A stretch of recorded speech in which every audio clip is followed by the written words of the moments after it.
tide. Oh, won't it be a tide? Oh, won't it be a tide? Oh, talking with the angels. Won't it be a tide? If you know it, you can help me. Just one more time. I'll say, won't it be a tide?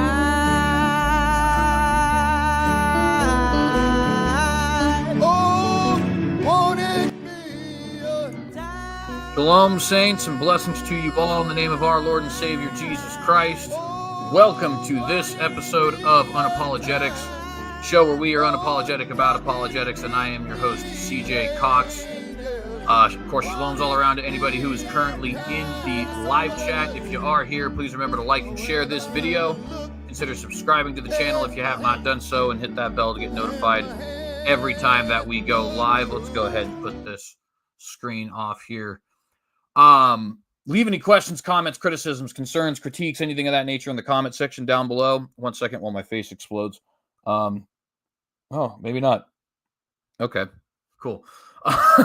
That might be coming back to haunt me later. But anyways, yeah, leave any critiques, anything like that in the comment section down below. If you're watching this live, you can leave questions and stuff like that in the live chat. We will probably only be able to get to live chats today. If you do send in any live chats, all live chats will be answered, I promise you, because obviously, you know, you guys took the time to pay, and I'm going to honor that. But because of how much content we might be reviewing today, I only say even might because, it might not even get to it all. We'll see what happens.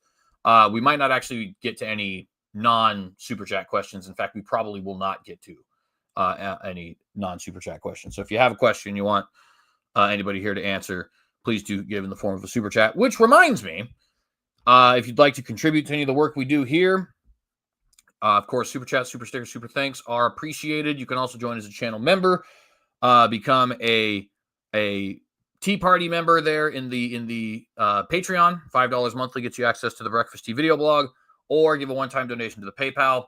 I also have a book, 15 Questions for Calvinists Answered. Links to all of those things, except for the live chats, of course, or the super chats, of course, that's all in the live chat, but links to all the rest of those things in the comment section, not that, description, there we go, down below.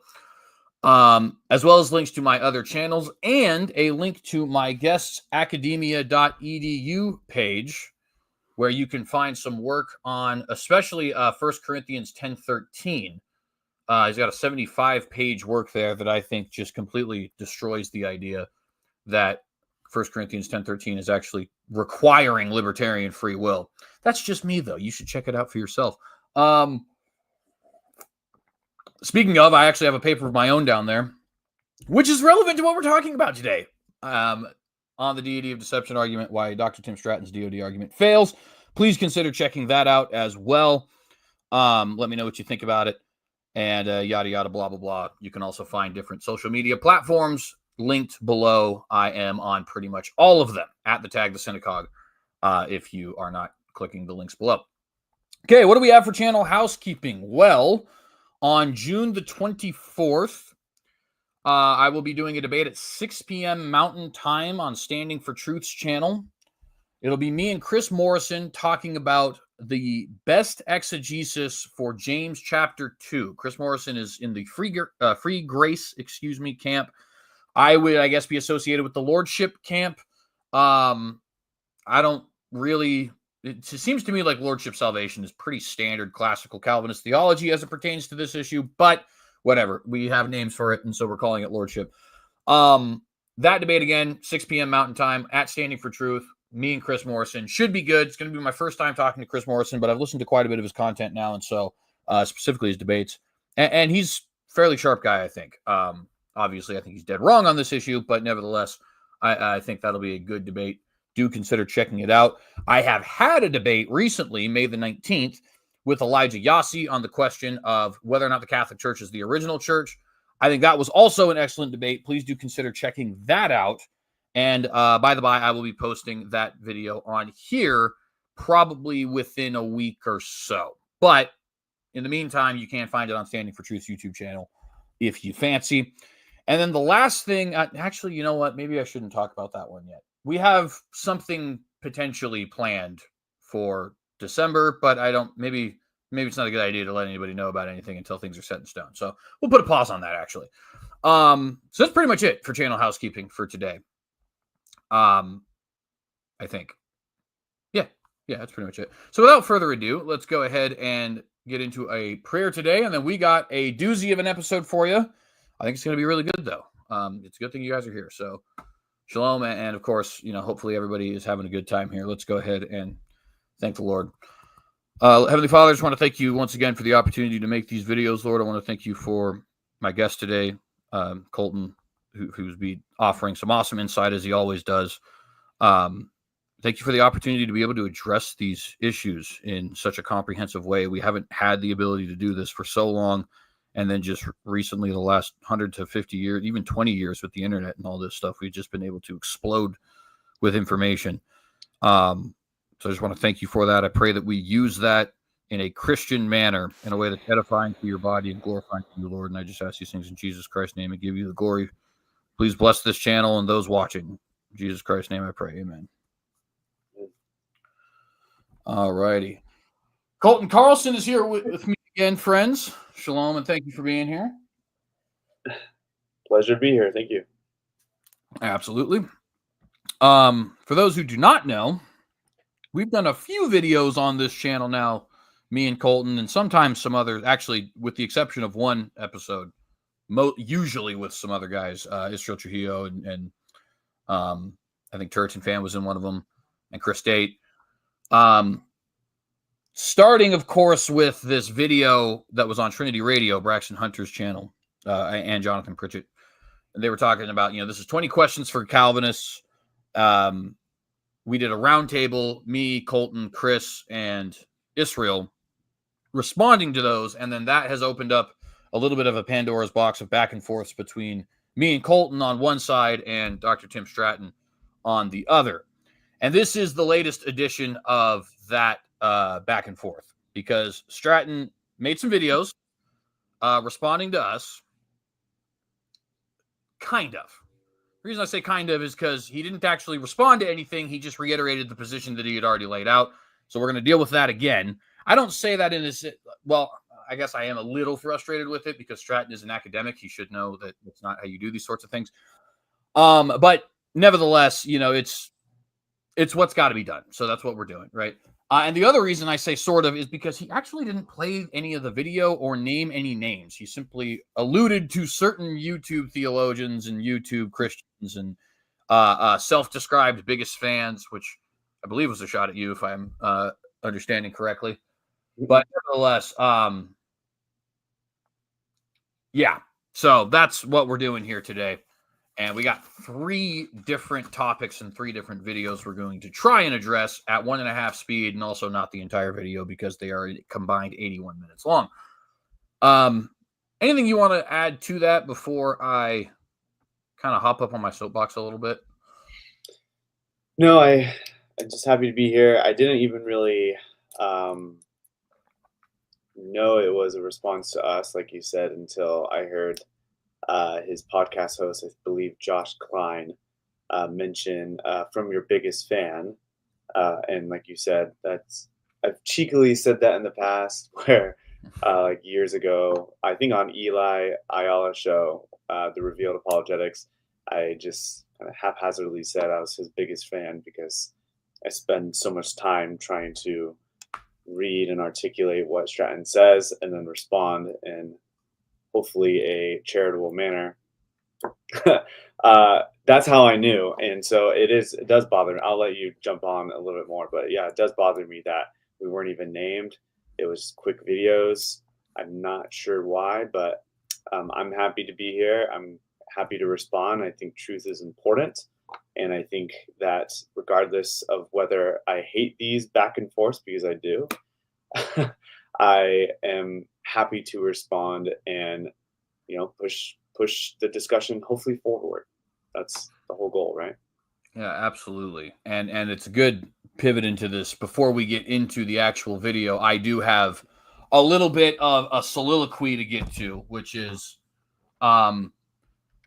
I watched not just these 3 videos, but 2 other videos that were also in the same vein that we won't be getting to because really there's just no need. Like one of them is about trusting the Bible if determinism is true, and another one is about the deity deception argument, which is trusting the Bible if determinism is true. So it's the same topic. It's just really not relevant to address them both.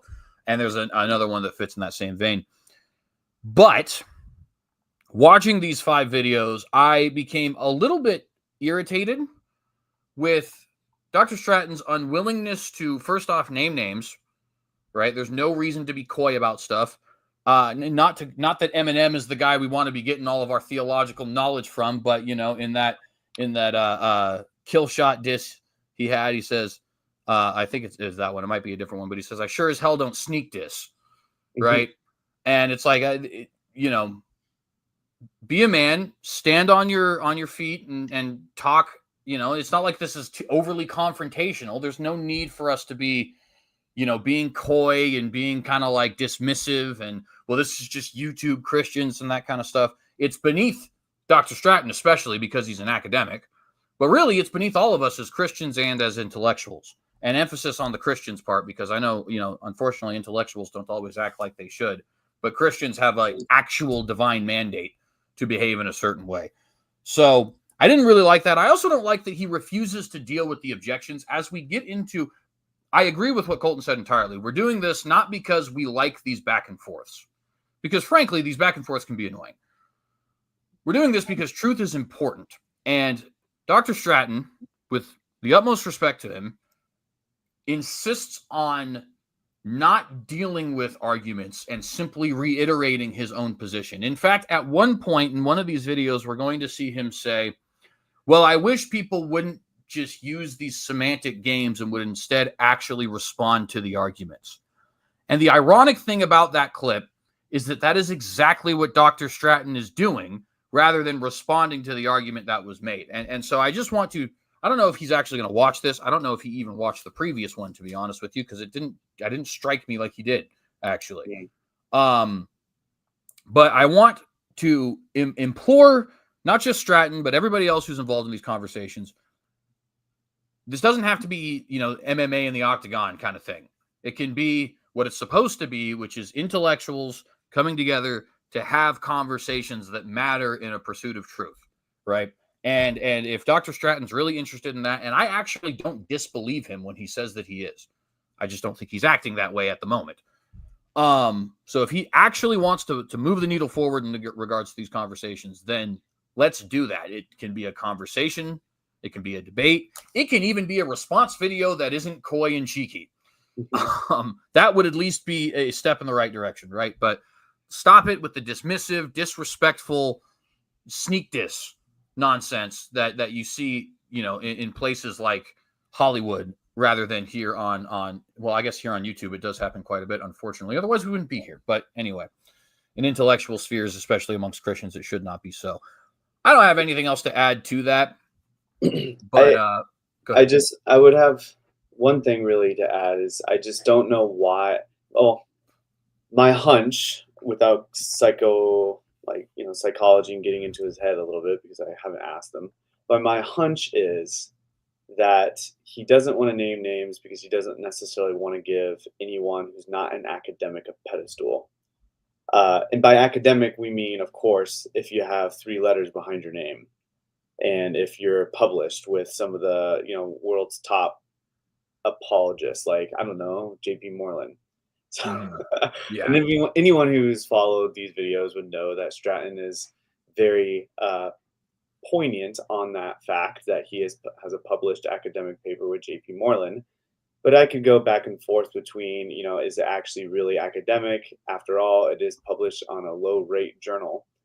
And the peer reviewers themselves said it's not publishable at that time, and yet the editors still went to go publish it. But that's neither here nor there, right? Right. What is here is the fact that I think Stratton doesn't name names, probably because he doesn't want to give us a pedestal, and because we don't have PhDs, we don't have higher accolades, although I think CJ is in the process of getting one, a master's. So Sure.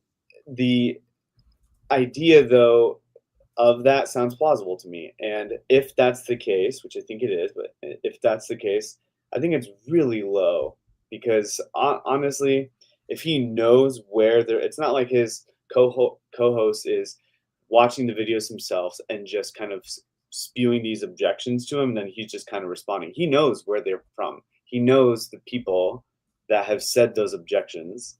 And so he knows me, he knows you, and yet he still, for whatever reason, refuses, I guess, to be poignant about the people who are saying those things in a charitable fashion, that this objection came from blah, blah, blah.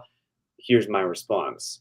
And I think that it is unfortunate because he's spending so much time already responding to these videos. So it's like, okay, you can't really have it both ways. If you don't want to give the people a pedestal, but you still want to respond to the objections, then just don't respond to the objections if you think they're not good. But if you think they're good, then give those people the ethos, the credibility. Mm-hmm. You know, give it to them, cite them, right? Even if it is on a YouTube, video.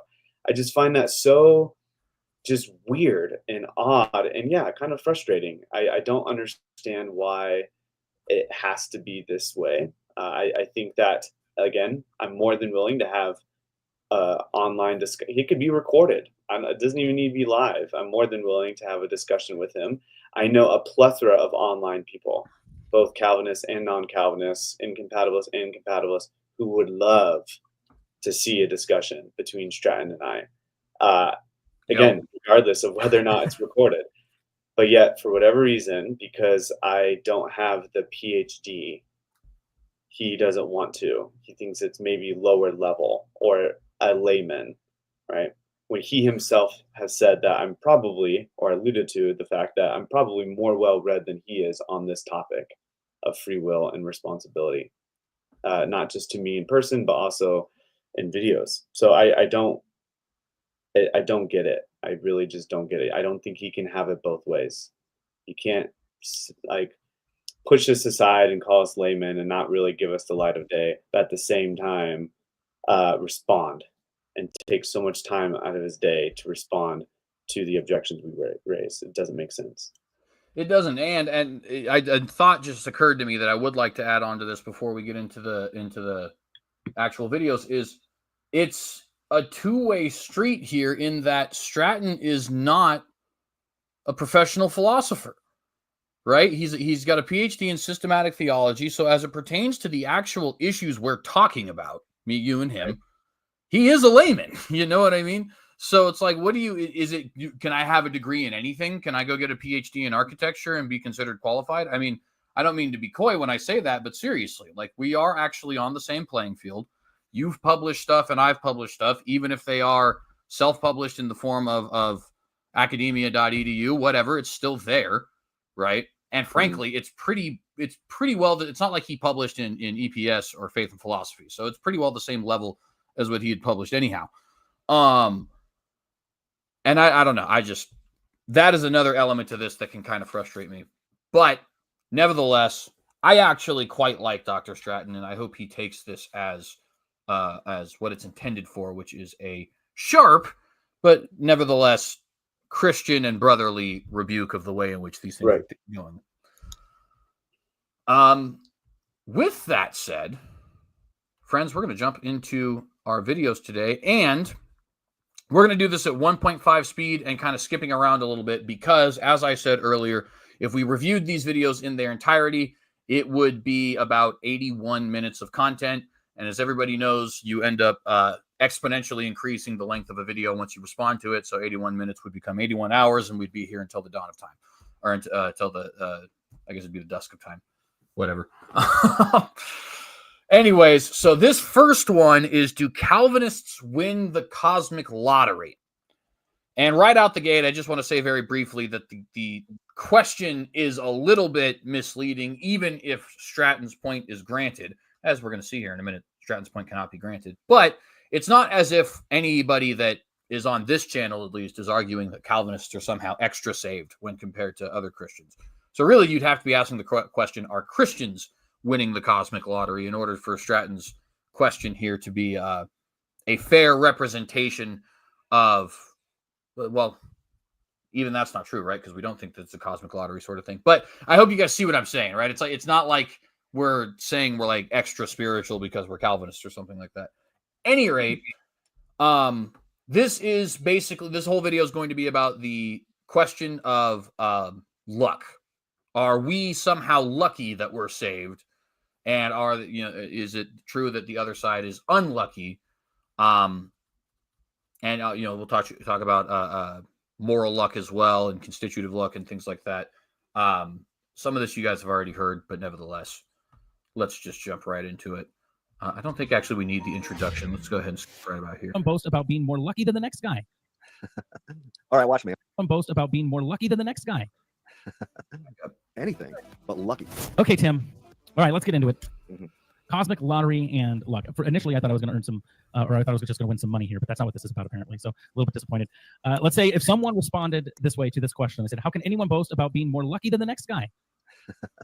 All right, watch me. I mean, suppose that I won multiple hands of poker, Texas Hold'em or something in a row, right? And Yeah, let's do blackjack. That's more lucky than blackjack. All right, yeah. 50 times in a row, I win blackjack, and I could do something like this. Ha ha! You're so unlucky, and everybody that's competing against me. You're so unlucky. You're so unlucky that you shouldn't even leave your house in the morning. I don't know what your problem is. You must be letting all these black cats walk in front of you or something. Or maybe you're walking under a ladder. Maybe you spilled the salt or opened an umbrella indoors. I'm not that stupid. Whatever the case might be, I'm sure glad that I'm not unlucky like you. When people tell me good luck, I respond by saying that luck is on my side. In fact, I'm the luckiest guy in the world. All right. Two things. Number one, I actually like the little poker lore in there. As a poker player myself, it is not a luck game. Luck is involved. It is a skill game. So I appreciated that. Right. Secondly, more to the point. Now, this objection actually was my objection, and I've not yet seen anybody else raise it, although the other members of the panel, Colton being one of them, certainly had their own thoughts that chimed into this idea. So I know for a fact that this one comes from our video with Chris and with Israel. Okay. And Tim has entirely missed the point. The point is not that you can't physically come up with a way to, I could mentally find a way to brag about anything, right? When the Bible says is the gift of God, not of works, lest any man should boast, I don't think anybody who's been around children for longer than 5 minutes on Christmas could say they've not seen a child brag about getting a gift, right? That's not the point. The point is you can't reasonably brag about getting the gift because you did nothing to attain it. And the same thing pertains to the luck thing, right? There's no rationality behind, ha, I'm so lucky, you're not, neener. It just doesn't, there's nothing that came from you. It is pure happenstance and chance. That's the objection. And actually, for the record, Dr. Pritchett did this as well. Much more substantial video, but nevertheless, he said kind of the same thing. He was like, it's not, no, excuse me. Dr. Pritchett was saying the same thing I'm saying. It's not that you can't concoct a way to be braggadocious about your grace, right? It's that you don't actually have any leg to stand on if you are being braggadocious about your grace. And the same applies to luck. That's the objection, Dr. Stratton. It's not that, again, I'm just going to keep repeating myself if I keep repeating myself, right? So but seriously, right? It's like you didn't deal with the issue at all. We'll press play here to see a little bit more of what he has to say as well. But it's like you're not dealing with the issue in any way, shape, or form, because the point is there is that brag you just gave is nonsensical. It doesn't work. Makes absolutely no sense at all. You can't brag about winning the lottery because you didn't do anything to win the lottery. Even if you bought 100,000 tickets, because fun fact, that doesn't actually increase your odds all that much. So sure, you can. It's physically possible for you to brag about it, but it doesn't mean anything. It's not an accomplishment of yours. And that's the issue. How can you brag about luck when luck by definition is random, happenstance, and chance? That's the objection. I think you said that perfectly. I almost don't want to say anything because I'll probably screw it up. I think when I first heard it, it was similar. Where I was like, it's not like you can't say something that to maybe act as if you are boasting. It's that you either A, can't reasonably boast, or B, you shouldn't boast because it's completely outside of your control. In fact, if I heard somebody say, I'll do a parody right back because I know he's doing a parody here. If I heard someone say that, I'd be like, you're a lunatic. Like if I heard somebody from just came out and won like $10,000 from a jackpot, let's say, and I'm like, I got $10,000, you don't, like some sort of teasing and boasting about it. I'm like, okay, buddy. Like, all right, boomer. And I wouldn't even like, that guy's a crazy guy, right? Which intuitively then it should say that that is not an intuitive answer for Calvinists. And if Pritchett's saying virtually the same thing, then it's not an intuitive answer for non-Calvinists. Exactly. And yet he wants to what? Double down and try to act as if you can. Technically, yes, you can, but you shouldn't reasonably. Exactly. Because it was not within your power to actively win the lottery or actively win at blackjack 10 times in a row. So because it was outside of your control, you should therefore not be able to boast about it. And salvation is the exact same way for the Calvinists. In a particular way, it is outside of one's control. And we can get into the weeds on what that looks like, but I don't think we need to because I think this is sufficient. Luck has to do with control. And so, yeah, Stratton has completely missed the point. Yeah, absolutely. And I guess we'll get into a little bit of the weeds only because there's more of the video to respond to. But yeah, that's exactly right. The only possible way I could see that is, and to be fair, being a little bit of a conspiracy theorist sometimes, if me and Colton went to Vegas and he won 10 times blackjack in a row, I'd ask him if he knows the dealer. Maybe I do, and then therefore I can boast, but then that would be in my control, right? Exactly. It wouldn't be luck. If you knew that was within my control and I still boasted, well then yeah, I probably do have the right to boast because I could control it in such a way to actively get that cash. Yeah, exactly. Yeah, so Dr. Stratton, again, I don't think he'll watch this, but if you do, we'll get more into this, of course, but you know you're not actually responding to what we said. Actually respond to what we said, and we'll see about moving the needle forward, as I said. Let's go ahead and press play. There you go. That's very look, I can boast. I can boast about being lucky. And I've totally heard people boast about being lucky before. But to offer this tu quoque, if that question counts as an objection from the Calvinists, let me ask, how can anyone boast about a free gift they did nothing to earn, which is the Molinist or Arminian position? So look, if the sauce is good for the goose, then it's good for the gander. I think that's how it goes. Yeah. Well, it's funny to me because I have little kids and I hear them boast about their luck all the time. Like, I found a 4-leaf clover. I'm just the luckiest person. Isn't it amazing? It's like, you didn't find a 4-leaf clover. I'm like, you glued a piece of paper on that clover. There's not 4 leaves. So, which for the record, I'm glad that he used the gift example there because that is the exact same thing I was just saying. Anybody who's been around kids has seen kids brag about getting gifts. That's not the point. But another reason I paused here is because I want to say briefly, when Calvinists are saying that you have a reason to boast on non-Calvinism, and to be fair, not every Calvinist would argue this way. I would, but I know some Calvinists, for example, Chris Date, who maybe would not, or who might be a little bit more caveated than I would. Perfectly fine. I'm not tying every Calvinist down to my answer here, right? However, it's not that you're boasting about the free gift. What we are worried about is boasting regarding how that was attained. What do I mean by that? Well, and for example, Dr. Leighton Flowers has freely admitted that he does not see this as a problem. So it's not as if we're straw manning the opposition. Okay, Jay, get to the point. If the reason Christ's offer of salvation was accepted was because something that comes from within you, you're wiser, you're stronger, you're more spiritually sensitive, whatever I guess that would necessarily mean. That is something you can brag about. Like if I'm smarter than somebody, now I shouldn't, but I can reasonably brag that I'm smarter than that person, or stronger than that person, or faster than that person, or whatever quality I have that is superior to that person in the same, line of quality, I guess. That's the issue. The issue isn't the gift per se. It's the manner in which you have attained the gift.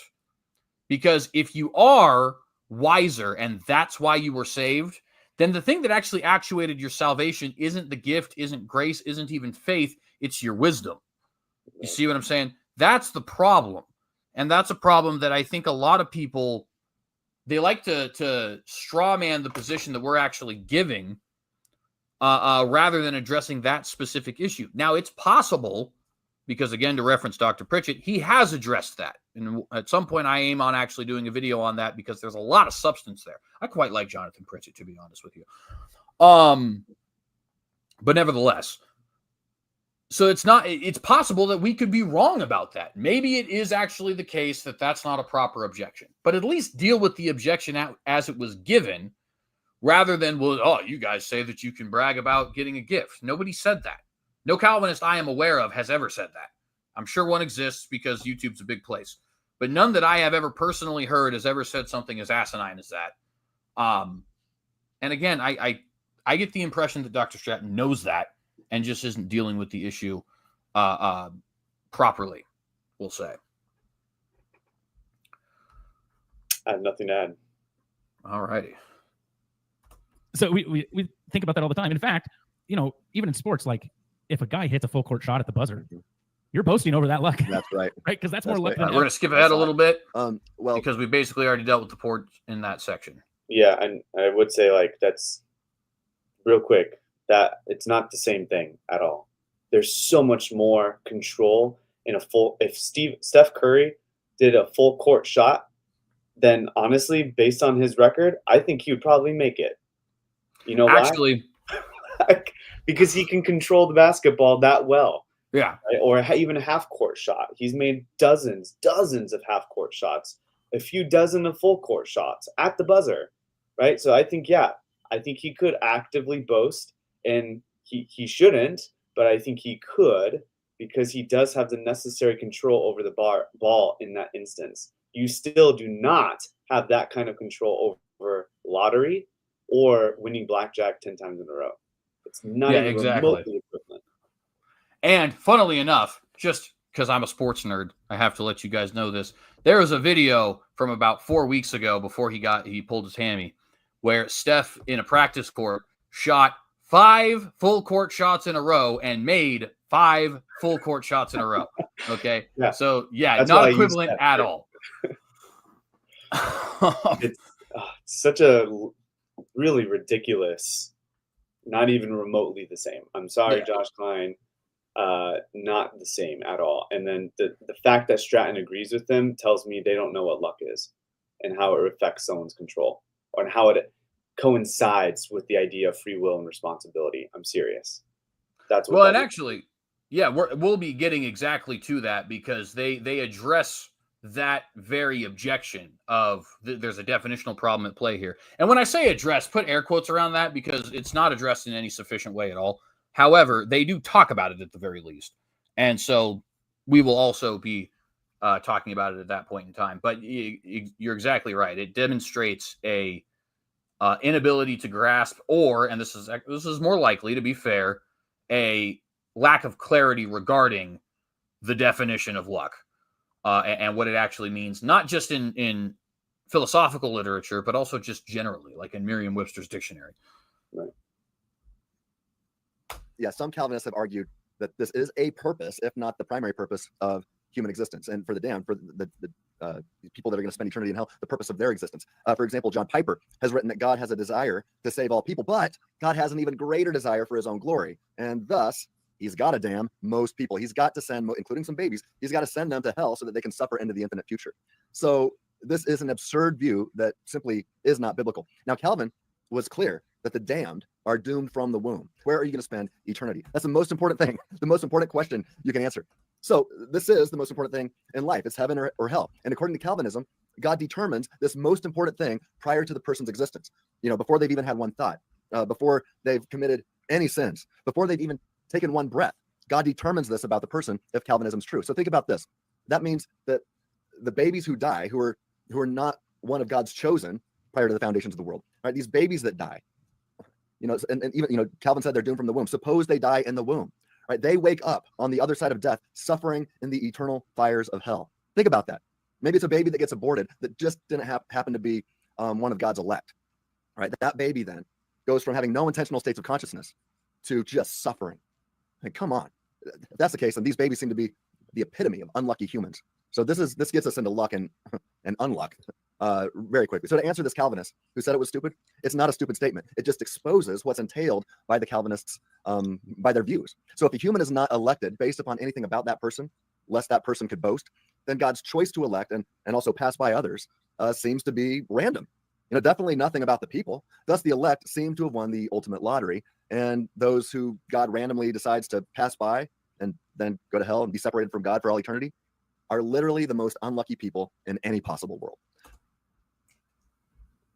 So there's a couple things here. The first thing I'd like to point out is he just got John Piper's views regarding infant damnation wrong. John Piper does not believe that babies are damned, and a lot of Calvinists don't. Some Calvinists do. I get that.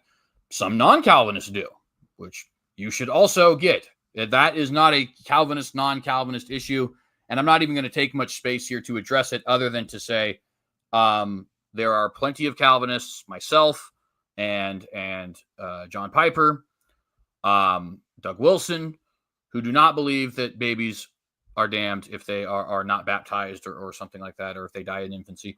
And there are plenty on the other side, for example, Dr. Taylor Marshall.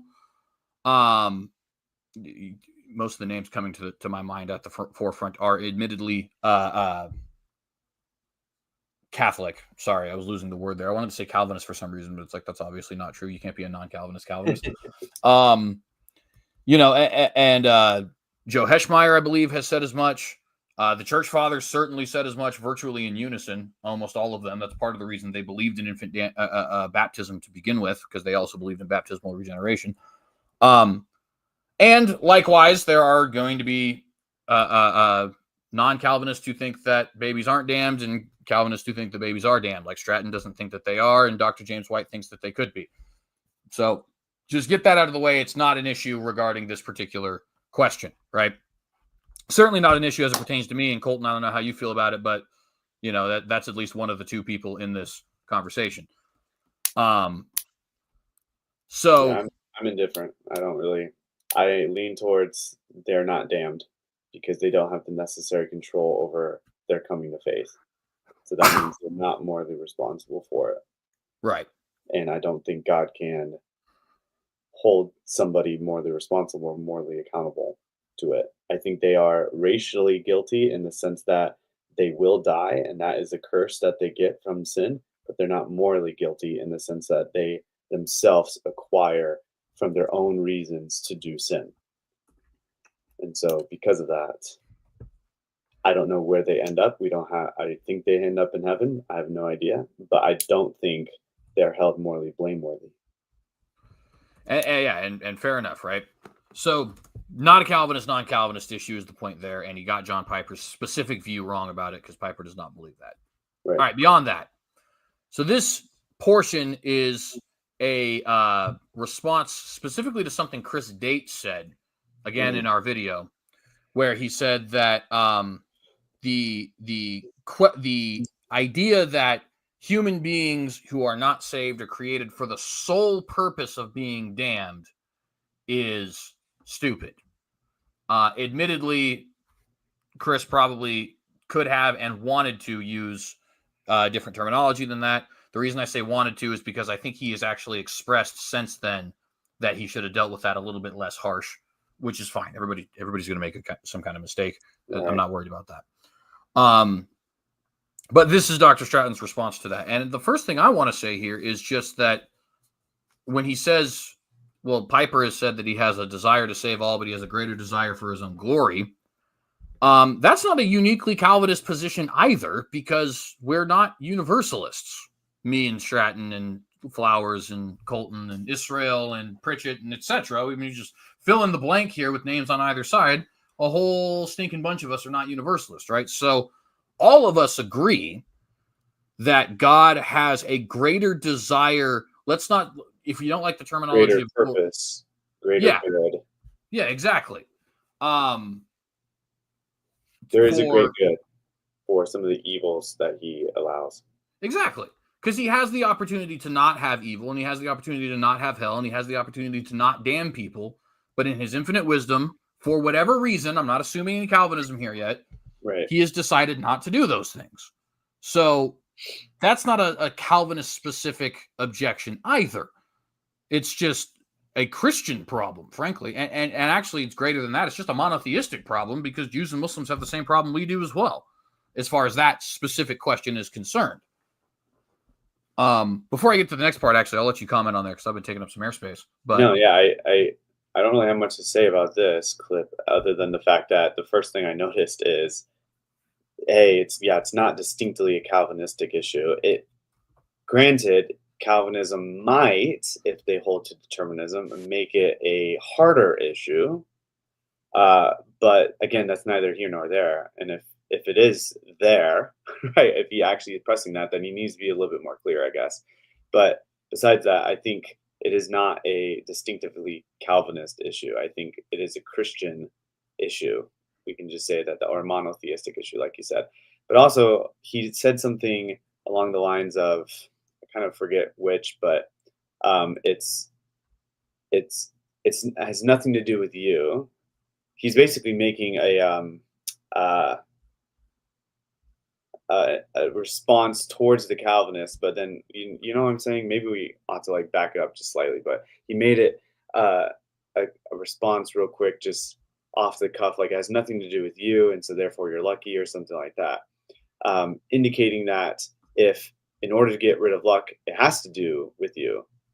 But then if he's arguing that, okay, and he will argue in a bit, that Molinists don't have such luck, or any such luck or anything like that, well, then it does have to do with you, doesn't it? Mm-hmm. And then if it does have to do with you, that is an alarming concern. An alarming concern to the Pelagian variety, right?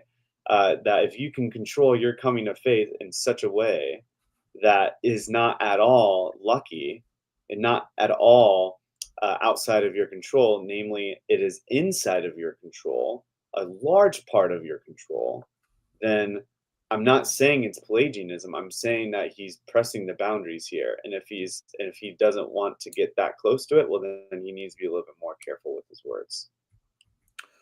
Yeah, and I would also add to that, because that was actually the next point I was going to go to here, right? Where he's saying it sure seems like if God is choosing them for not due to anything that's inside them, that it's random, right? Yeah, and that therefore they're lucky.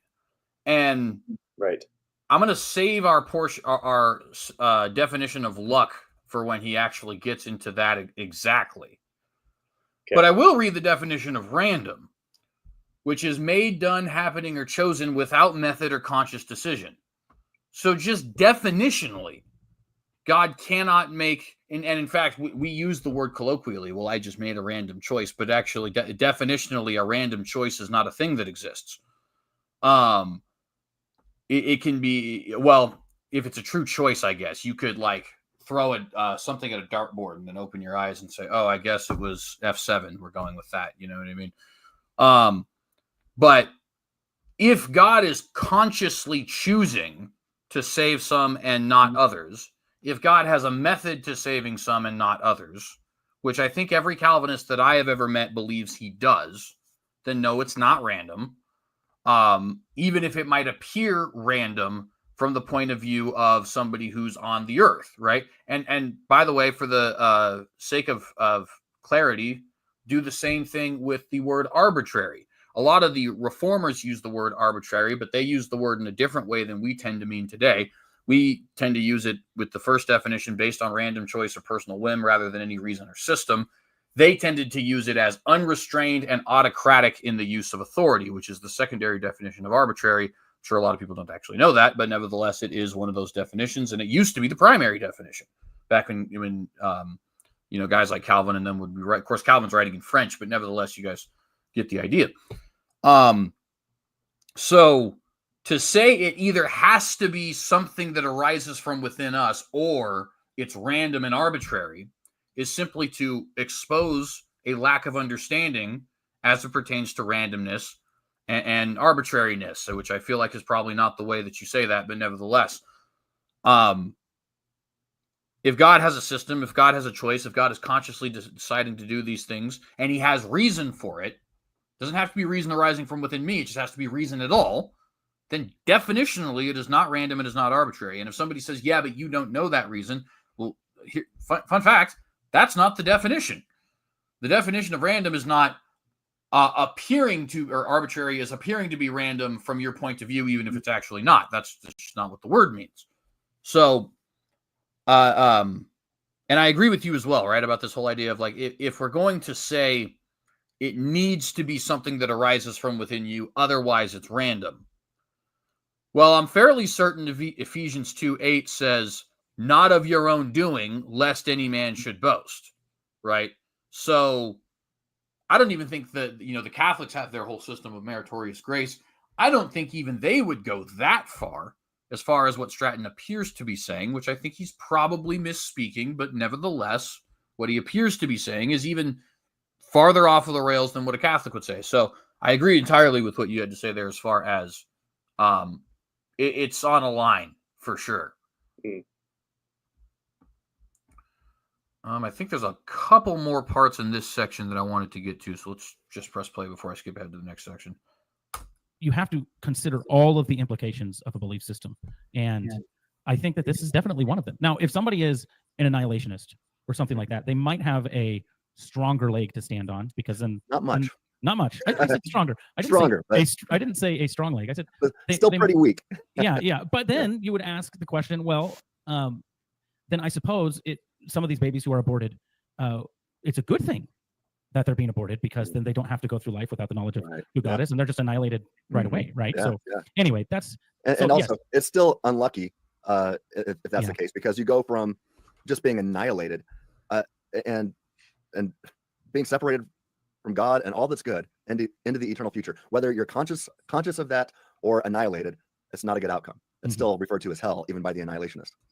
I'd just like to point out to this section real quick that Danny from Phil Talk, who has been making the rounds recently because he had a conversation with Jordan Peterson on his 1 Christian versus 20 atheists episode of Jubilee, has pointed out that this is an issue, the aborted babies being a good thing, in reverse, actually, right? Where if we think all babies go to heaven, then why is it a negative thing when babies are killed? It's a guarantee. Now you don't have to worry about whether or not they, at the age of 15, reject Christ. Now, I think there's flaws in that argument, but I bring it up simply to say, if that is Josh Klein's concern, well, there are atheists out there, philosophers, I might add, because he is a philosophy teacher at the very least, who have actually used that exact argument, just in the reverse order, against Christianity and arguing that Christians should be pro-choice as a result. So, I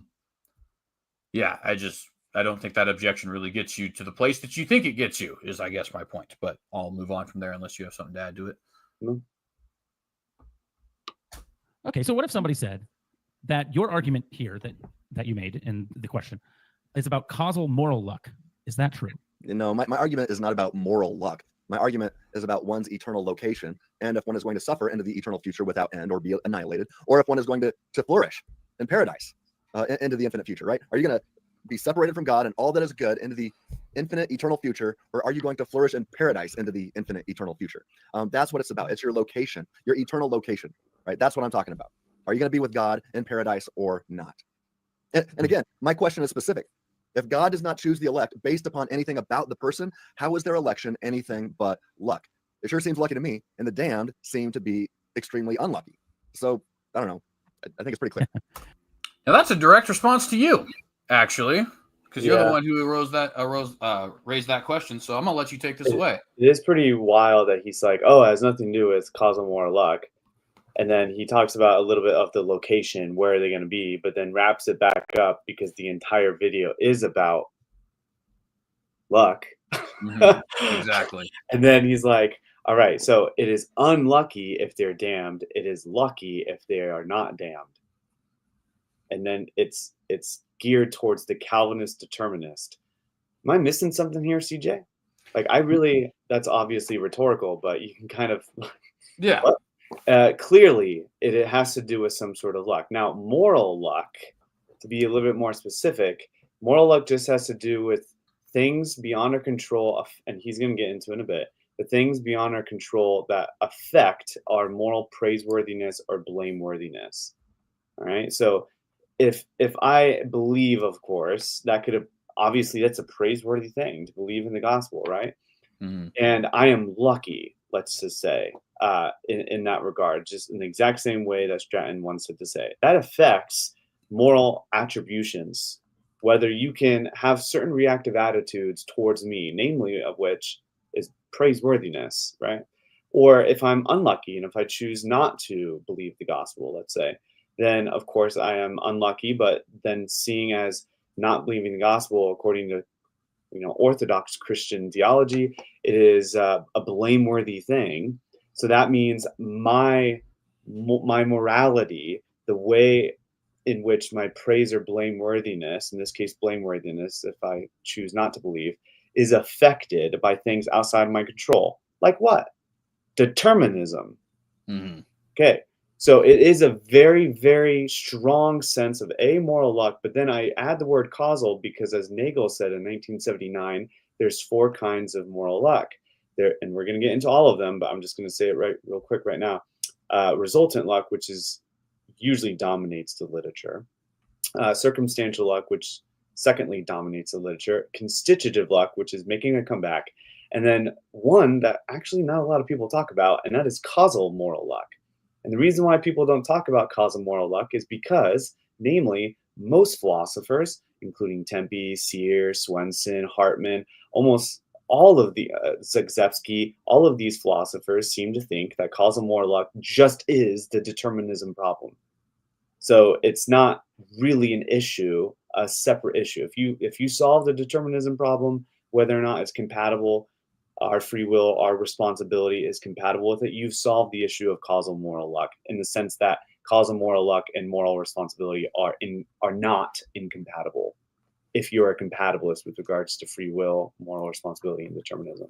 So that is the idea of causal moral luck. Causal moral luck is things that cause what you do that are outside of your control. So it doesn't take a rocket scientist to see the relationship between determinism and moral luck here, especially if we look at determinism being causes, which I don't think you do, but let's just say for the sake of argument, sure, right? All of that said, heck yeah, it's a causal moral luck. And I was charitable, by the way. If you remember from the video, I said it's not exactly clear what Stratton means by luck. He might mean presently lucky, which is another word that's used in the literature, primarily by Mealy, Hartman, Levy. They want to say presently lucky. At that moment, are you lucky or unlucky? But presently lucky is usually an issue for the incompatibilist and not really for the compatibilist, because compatibilists have a lot of resources to handle present luck. The issue for the compatibilist really has to do with causal moral luck.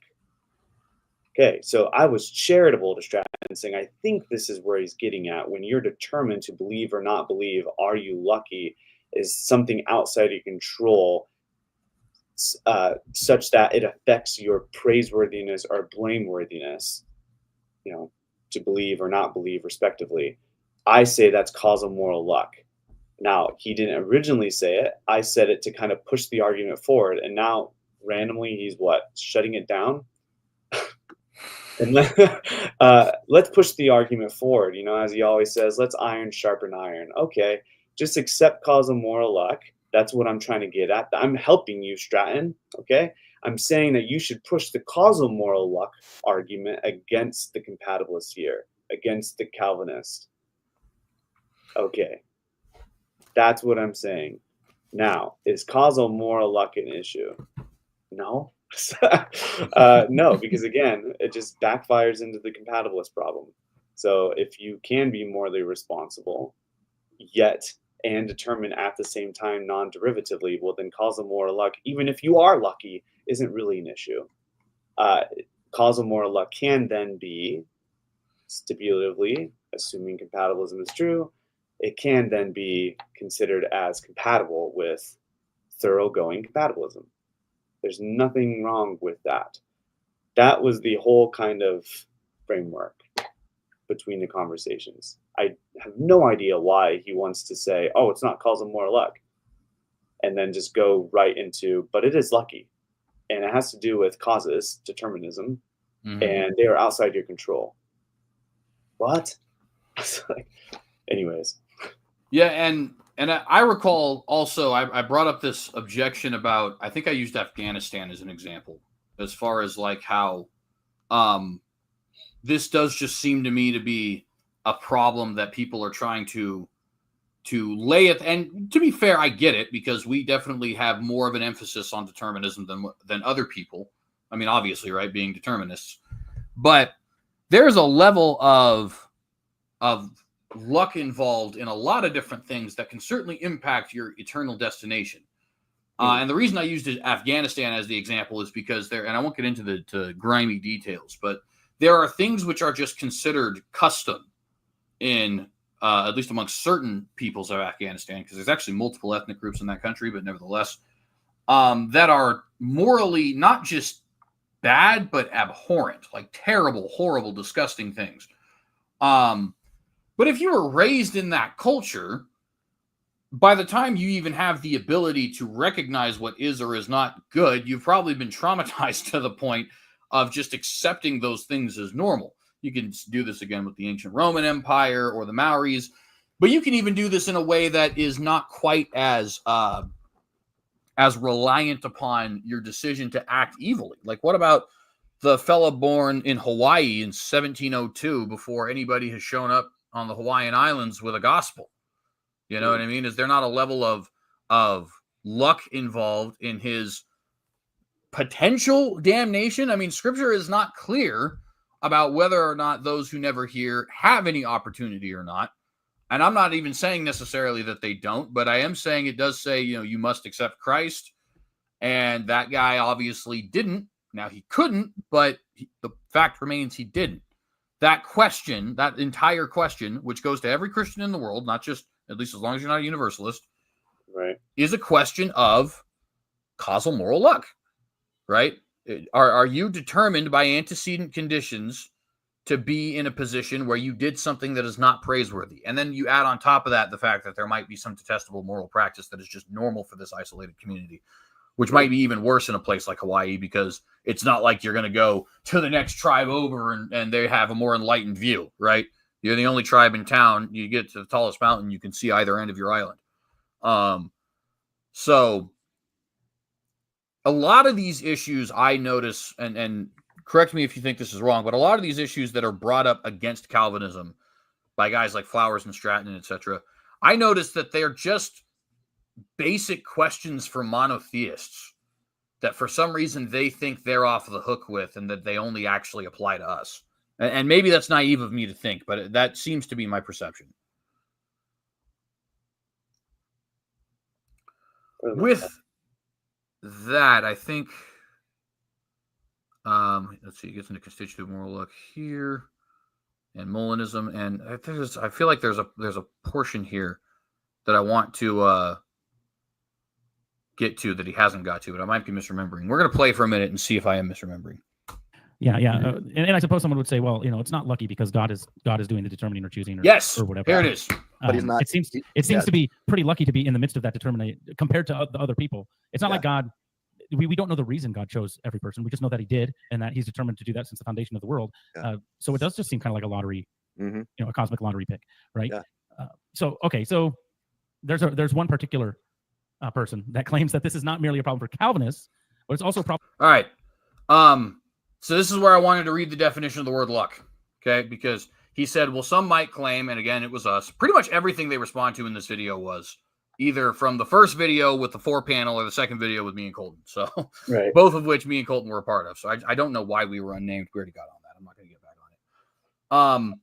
Josh Klein says, well, somebody might say it's not lucky because God he made the choice, right? But he said, but we don't know the reasons, so it sure seems lucky. All right, well, Here's a fun fact, Josh Klein, that has absolutely nothing to do with the definition of luck. You might not know the reason, doesn't matter.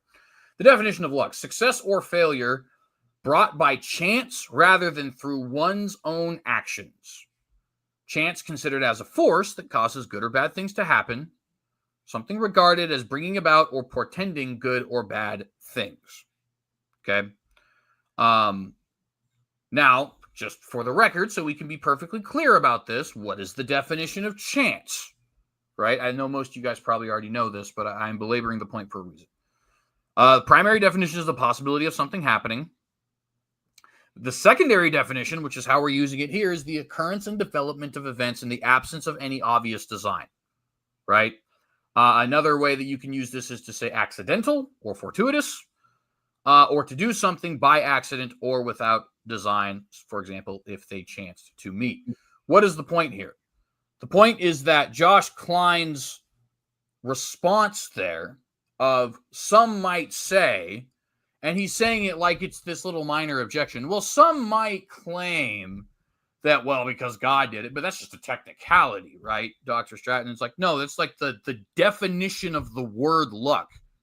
If that's not what you mean, then call it something else. Be clear about your argumentation. But luck cannot be by design, cannot be by choice, cannot be by one's own actions. And so if God is choosing individuals for any reason at all, and again, we don't have to know the reason in order for this to be true, then by definition, it is not lucky.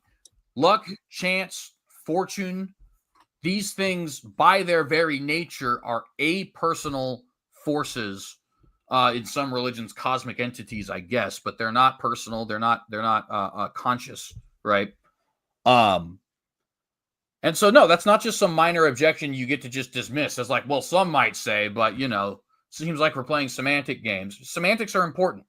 Semantics are important. By the way, not that I want to get this into too like a political thing, but Dr. Stratton, you know this because your words, not mine, the most important issues that we can get into today are socio-political issues regarding the nation. For example, what? Pronouns and stuff like that. But that's just a semantic game, Dr. Stratton.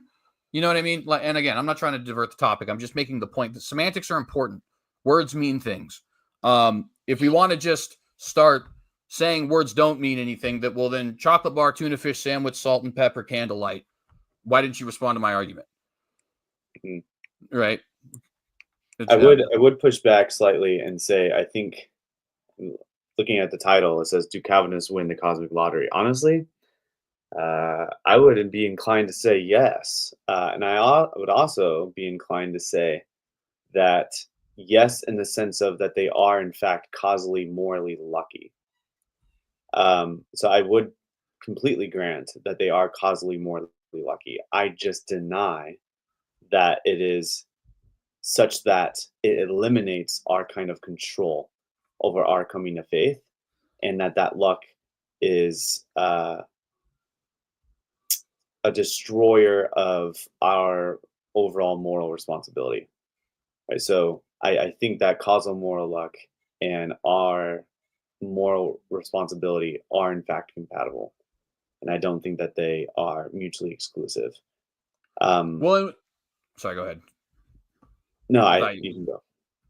I was just going to say, I do think that there is some room for caveat in so much as that luck as it is colloquially used, which I think is how Dr. Stratton intended it originally, and luck in the sense that philosophers lay it out, like constitutive moral luck and stuff like that. Yeah, there is room for difference there. I should be, I guess, a little bit more clear. I think that I don't think that Calvinists are presently lucky when it comes to their salvation. I think that is the random, chance, arbitrary thing that you're getting into.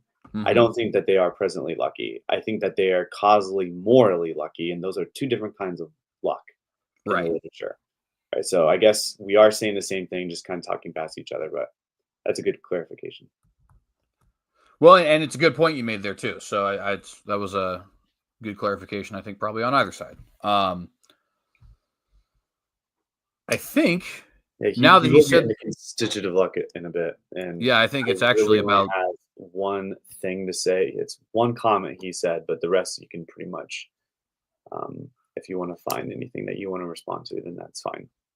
But, yeah, I think so it's coming up right about here, but I think this break is not perfect because they were talking about it when I paused. And then honestly, all the way up until, let's see, luck problem for Molinist. I don't care about the luck problem for Molinist unless you do. But really about right there it is. Did God get lucky then? That's pretty much the other part of this video that I wanted to get to. So I'd be skipping ahead a solid like 15 minutes almost. We don't have to go through the clip. I do want to discuss a little bit if Molinists are in fact lucky and in what way, but we can move forward. Absolutely. All right, let's go ahead and press play here then, and we'll get into constitutive moral luck. And yeah, you guys are gonna love this. Problem for Molinists like you. So this is something that has been said. Said all Christians face a constitutive moral luck problem. So first, clear it up for me. Is this another example of the tu quoque fallacy? And second, are they right? Is that constitutive? I'm sorry. Yeah, it's constitutive. Is that what? Yeah. Yeah. Yeah. So what was your question then? Yeah. Sorry. Is it another example of the tu quoque fallacy? And are they right? Right. So as J.P. Moreland and I explained in our paper, all positions have luck problems. I want to buy your house. I can pay you cash for your house, no matter what condition it's in. Some, however, are way worse than others. And so with eternal destinies in mind, it seems to me that Calvinism has the worst luck problems of all of them. But let's quickly discuss this constitutive moral luck. Constitutive moral luck refers to the idea that a person can be morally praised or blamed for traits, dispositions, or personality characteristics that are shaped by factors beyond their control, such as their genetics or their upbringing or their social environment. So, for example, if someone is naturally courageous or kind because of their upbringing or their genetic makeup, they might be morally praised for acting courageously or kindly. However, since they didn't choose to have those traits, this raises the problem of whether they should truly be held morally responsible for actions that flow from traits they didn't choose to develop. So these so-called moral traits are determined by antecedent conditions sufficient to necessitate the mental and physical actions of this passive cog known as the person. So constitutive moral luck challenges the idea that moral responsibility requires control over one's character and actions. Now, if moral assessment depends on qualities that are shaped by luck or antecedent necessity, it raises questions about the fairness of moral praise and blame. Now, with all that said, this is not a problem for Molinists for two reasons. First, my question had nothing to do with morality. It has. I just really quickly want to point out that he just said everybody has a luck problem and then said that his position does not have the luck problem. Anyways, we'll let him finish his point.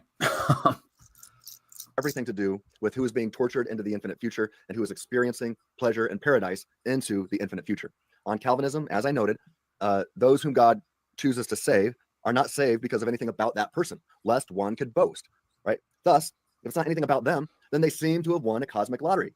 And the damned are the most unlucky people God could have created.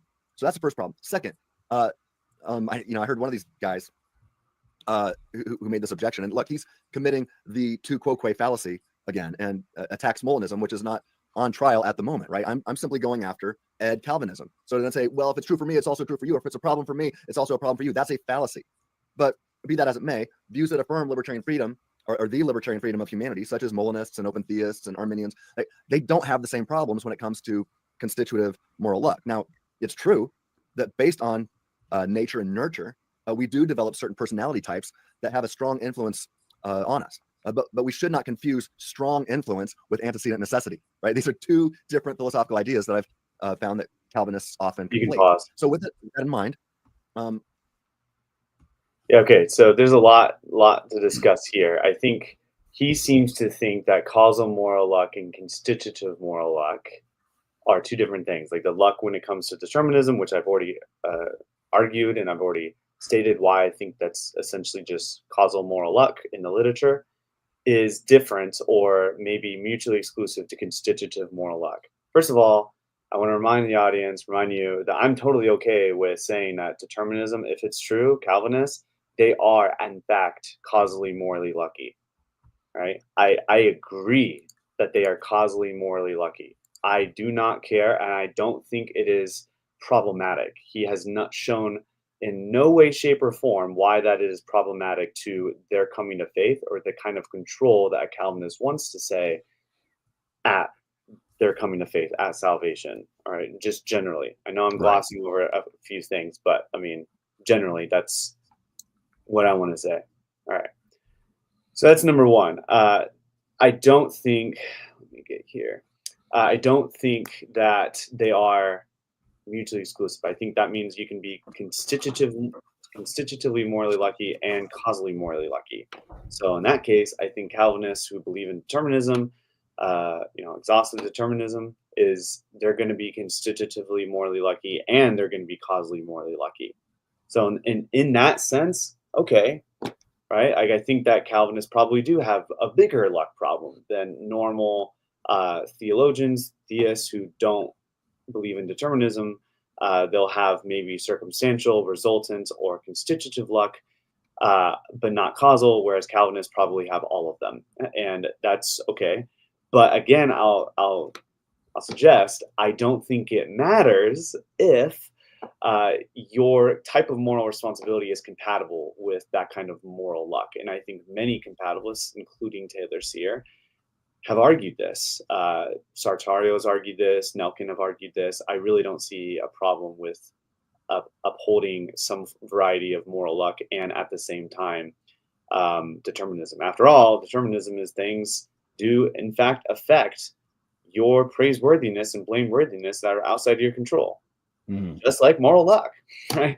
So I think if you are a determinist, you have to hold to some form of moral luck. I think if you're a compatibilist, honestly, you should affirm some form of moral luck, and that's not mitigating or it's not eliminating your type of or kind of control over your actions. It might mitigate it, it doesn't eliminate it, and those are an important distinction. That's number one. Number two, the idea that only Calvinists probably have constitutive moral luck or only lucky, and Molinist and no one else is constitutively morally lucky is so asinine. I don't even know how to address it, but I will. I think his definition of constitutive moral luck is pretty good, honestly. I think that it has to do with one's constitution. It has to do with how one possesses, acquires, or how something influences the constitution that they own. So I wrote this on page 85 on volume 3. Okay, Stratton has not read it. I encourage him to read it. So here's the problem of constitutive moral luck. It's that these certain properties that have been simply acquired, possessed, or influenced your constitution, they have been endowed to the agent rather than from the agent. They are not properly from the agent's source. That is the issue. That's the true issue of constitutive moral luck. It is not produced or cultivated by the agent. These properties, they are instead given to the agent. And this is very poignant, particularly at the very first morally responsible actions of an agent, right? And that is where the luck starts to creep in a very, very damning way, I think, to someone who holds to indeterminism. Because the idea of indeterminism, like a libertarian free will view, will say indeterminism is necessary. Compatibilists, of course, deny that indeterminism is necessary because they don't see that indeterminism provides any sort of more control over their actions. Libertarians do think that, right? But here's the problem, especially when it comes to the first morally responsible action. You are not morally responsible, then all of a sudden you do an action and you are morally responsible. Unless we're going to believe in an infinite regress, there is a single point in time where you are not considered morally responsible. Even if you believe in a gradual view of moral responsibility, there is a time in which you are not morally responsible for certain things. Like my baby is not, when I had a baby, right? I have a 4-year-old now, but when I had a baby, she's not morally responsible for crying, right? But I mean, kind of now she is, if she complains, right? And she doesn't want to do what I ask her to do. So there is a point in time where there is a single moment where you are not morally responsible than you are. You, at that moment, have in that one moment, let's call it T1, you have at T0 from T1 to T2 shifted a and have taken ownership of a source that you first did not own. You did not own some of those property traits that you took ownership of at T1 when you became morally responsible. This is the problem with the first morally responsible action. Taylor Sear has acknowledged it. Sartario has acknowledged it. Botham has acknowledged it. Tempe has acknowledged it in chapter 10. In fact, Tempe himself has said this is a serious, constitutive luck is a serious, I quote here, serious lacuna, a whirlwind, a hurricane against the libertarian's position. Okay, he's a libertarian saying that. Right. And then he said, I'm not undertaking this project here, but it is a serious problem. Now, he ultimately wants to say not that the compatibilist has more luck problems like Stratton does, but he wants to say that if it is a luck problem for the incompatibilist, there's got to be a luck problem for the compatibilist as well. And then he says that causal, just like what I said, causal moral luck is particularly a problem for compatibilists, whereas constitutive moral luck has got to be a huge problem for the libertarian, because they are taking ownership of a source that they first did not own, that are things that have been generated beyond their control, but libertarians emphatically deny that that's possible. But yet in the first morally responsible action, it is possible. So this generates a puzzle. I want to read just to kind of, because, I know Stratton so well. I'm, of course, his biggest fan, right? So I know that he's going to be like, well, blah, blah, blah, blah, blah, blah. I don't know, but he's going to try to fight back a little bit. All right. So I will read some things from other philosophers that have given the point a little bit more poignantly. I love that word. I've been saying it a lot because I don't know, I just like that. But here, Kevin Tempe, like I said, serious lacuna, constitutive luck. That is in his book, 2013 book, from page 174 to 175. And then Levy, in his 2011 book, Hard Luck, page 108, has basically said the exact same thing. But here's Haji, Ish Haji, from Incompatibilism's Allure, page 70. He actually is a compatibilist when it comes to moral responsibility, but an incompatibilist when it comes to obligation and moral responsibility, or he's a compatibilist when it comes to moral responsibility and determinism, incompatibilist when it comes to obligation and determinism. He says, consider the very first free action of yours. Either these antecedents are free in the sense that you have the control, whatever it is precisely, that moral responsibility requires regarding these antecedents, or they are not free. The first option is ruled out by the rejoinder that we are entertaining, and on the hypothesis that your pertinent decision is your first free decision. This is because if these antecedents, your having of desires or beliefs, are free, they're indirectly free. They owe their freedom to the control you have over perhaps other basic actions, non-derivative actions. This is Keynes' theory, right? In which, by the way, Keynes has also acknowledged this problem in his 2011 Rethinking Free Will article in the second edition of the Oxford Handbook. So he also understands that constitutive luck is a problem. He doesn't solve it, but he understands it's a problem. Haji continues to say, these basic actions that are supposedly give rise to the causal antecedents of your decision cannot be free if this decision is your first free action. On the second option, your decision is free despite the causal antecedents not being free.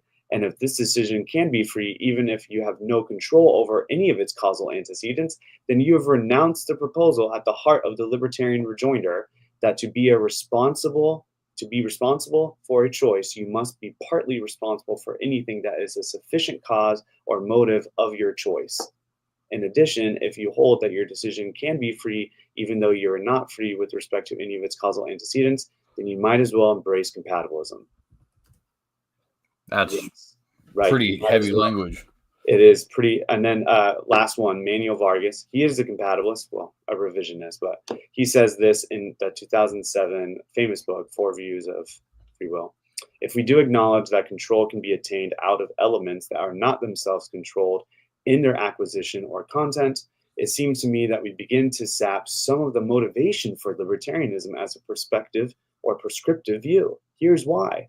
It is hard to see what indeterminism can add to control, given that options indeterministically available to the agent were all products of things beyond the control of the agent.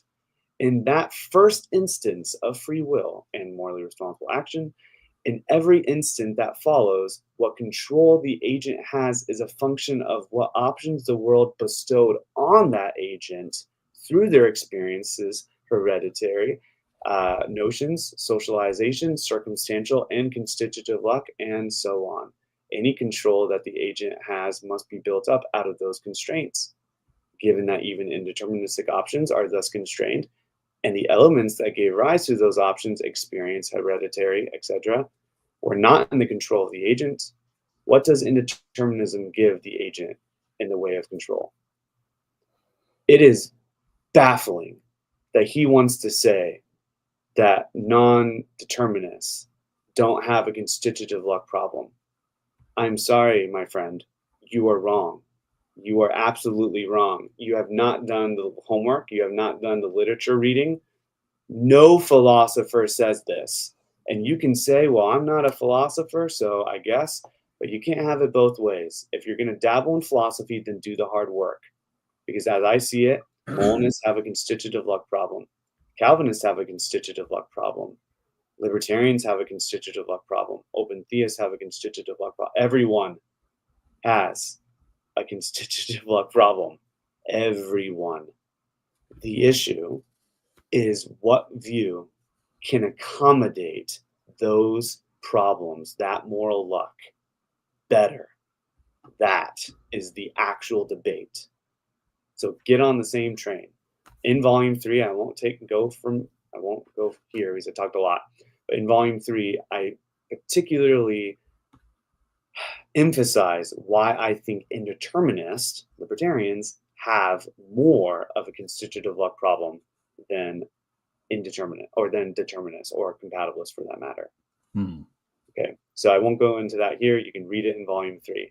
But to say that they have a problem, they win the cosmic lottery, but we don't have a constitutive luck problem is asinine. Yeah, and I will also point out here a couple of my own thoughts. I was writing them down as he was giving them to make sure that I had remembered them properly. Sorry.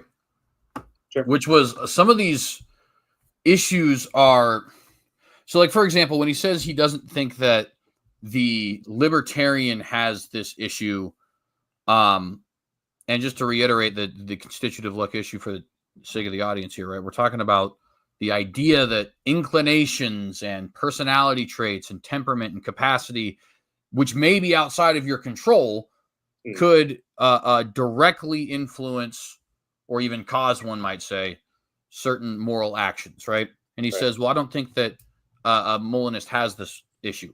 The first question, or the first point I would make, is that I have heard libertarians argue otherwise. I know a lot of libertarians will argue that that a human being is not even bound by his own nature. They tend to be the less philosophically inclined ones, though, because guys like, for example, William Lane Craig has argued. In fact, William Lane Craig, in his debate with James White on the Unbelievable program, even acknowledged that on his view, which is Molinism, I might add, the essence of a man, so to speak, which would then lead into the decisions he makes and his ultimate moral destiny and things like that, can be directly impacted by subjunctive conditionals outside of his control, right? So that, I mean, that in and of itself seems to me to be an acknowledgement of the fact that he is saying, like, yeah, I mean, there are certain people who just feel certain ways, who just like certain things, who just have certain traits. And I can just give examples for, my own self. I never made and actually, while I get to this then leads to my next point, right? So this is some libertarians seem to be more highly emphasize the agent causal nature of libertarianism to the point of not even allowing for human nature to impact your choices. And others, specifically the philosophers, don't emphasize it that strongly, although they would still consider themselves to be believers in agent causation. I presume William Lane Craig would, at the very least, because I feel like I've heard him talk about it. It's been a while since I listened to him. Anyways, there's an old Schopenhauer quote, my next pivot here, where he talks about, and I know Schopenhauer was determinist, so somebody says, well, Schopenhauer's not. Yeah, I know. I believe me, I've read probably everything Schopenhauer's ever published. Love the guy, honestly. I wish he wasn't an atheist. It kind of sucks. But anyways, he has this quote that I constantly reiterate because I think it is so obviously true, where he says, man can do what he wills, man cannot will what he wills, right? And the basic idea behind this is you can decide to buy Cheerios. You have never once decided that you want Cheerios. You just do want Cheerios or you don't want Cheerios, but you don't decide that you want Cheerios. You consciously, reasonably say, hey, I feel like Cheerios right now. Further back, you never decided you liked Cheerios. Liking Cheerios is a thing that happened to you. Right. It's not something that you have actually reasoned about yourself, right? And I would add to that also an R.C. Sproul quote. And again, yes, I understand he's a Calvinist and not a philosopher, but bear with me. I'm not talking to you, of course, talking to the audience. And Sproul has talked about how, like, you always do what your greatest desire was. If you had done something else, then that would have been the thing you desired to do, which just seems self-evident. It's almost a tautology. It's self-evidently obvious, it seems to me, right? If I have a great desire to, and I use this example in the book I wrote of somebody being robbed at gunpoint, right? Does not actually eliminate your free will. Why? Well, because I actually do have the opportunity to say, no, you can't have my money.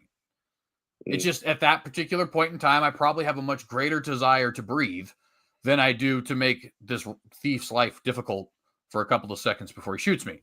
You know what I mean? So I'm not actually foregoing my free will. I am simply more beholden to the desire to stay alive than I am to the desire to keep my money, right? So putting those two things together, you can't do what you will. You can only will what you, you can do what you will, but you cannot will what you will. And also you always do that thing which is your greatest desire. If those two things are true, regardless of whether or not a causal determinism is true in terms of the nature of reality, if it's just the case that desires arise in such a way that you don't have a choice over them, right? You desire certain things because it is part of your makeup. And if it is also the case that your strongest desire always wins out, then I don't understand how anybody on any position can claim that they don't have some level of a constitutive moral luck problem on any position, right? It seems to, and again, I know some people might want to argue with my use of those quotes, but I think those things are self-evidently true. If you desired something greater than the thing you did, then you wouldn't have done the thing you did. You would have done the thing you desired. You know what I mean? Like it's the very nature of making a choice. Also, you have never once decided. I saw a friend of mine once when I gave this in the real world, right out here, also YouTube. And he says, well, what about when people say it's an acquired taste? Like you just kept drinking black coffee until you liked it. I'll tell you, as somebody who has tried to acquire a taste back when I was in high school, before I met my current wife. Well, I only have one wife. I swear, guys, that came out wrong. Before I met my wife, right? I tried really, really hard to like shrimp because for some reason, all the pretty girls liked shrimp, right? And so I was going to take them out to these little, dinners and all that. And so I was like, I gotta like shrimp because otherwise it's going to like hurt my stock with the ladies. Colton, I tried for years to acquire a taste for shrimp. I tried the honey walnut stuff from Panda Express. I tried the cocktail shrimp. You know what I mean? I tried it with barbecue sauce, different restaurant styles of preparing it. I hate it. I hate shrimp. It's nasty. Okay. Now, why do I bring that antidote up? Because to my friend's point, I tried to acquire the taste and I simply couldn't do so because it didn't matter how hard I tried to decide to like it. I just don't like shrimp. Right. So again, it seems to me like Schopenhauer and Sproul's quotes here are self-evidently obvious. And if they are, then there is a basic nature problem. And the last thing I'll say on that issue is it strikes me as arrogant for people to say that they don't have that issue as it pertains to human nature, because even God is restricted by his nature. When the Bible says God is not a man who should lie, it's not saying he's like somehow physically incapable of lying. Like Jesus didn't have vocal cords and a tongue and have knowledge of what a counterfactual was. Right. You know what I mean? It's saying his nature is such that he cannot lie. So if even God has a certain nature that binds him to certain desires and therefore certain actions, then in what world do we get to claim, yeah, but we don't? We actually can flap our arms and fly because we're not bound by our own natures. And of course, that's a ridiculous reductio. But yeah, I'm saying all this to say, and perhaps it was said in a dumb layman's way, but my whole point is just to say, I don't understand how anyone thinks that all positions don't have at least some kind of what I would call a nature problem, but which you have articulated much more educatedly. That is such a great point. I have 2 points. First, Dre Rusovic, a good friend of mine, and actually a good friend of Stratton's, in 2023, he published one of his finest papers, his doctoral dissertation called God, the Luckiest of All Possible Beings. And he basically argues that, the classical theist God, he is the most constitutively lucky being ever. Because he uses the definition of luck, which constitutive luck that I'll get to in a bit. And he basically, from that definition, argues that his attributes, based on his attributes, his perfection, he does not, or he satisfies those conditions of constitutive moral luck. And so he's like, is this a problem? I'm not sure, but it does seem like God is lucky. And I thought it was it was pretty much the paper that sparked this idea of me getting into all the moral luck problem. Like, that's how good it was. So look it up, please, anyone who's listening this far. But he uses a definition on page 15, and it is what's called in the literature indirect constitutive luck. I'm going to modify it slightly. I also have this on page 86 of my volume 3.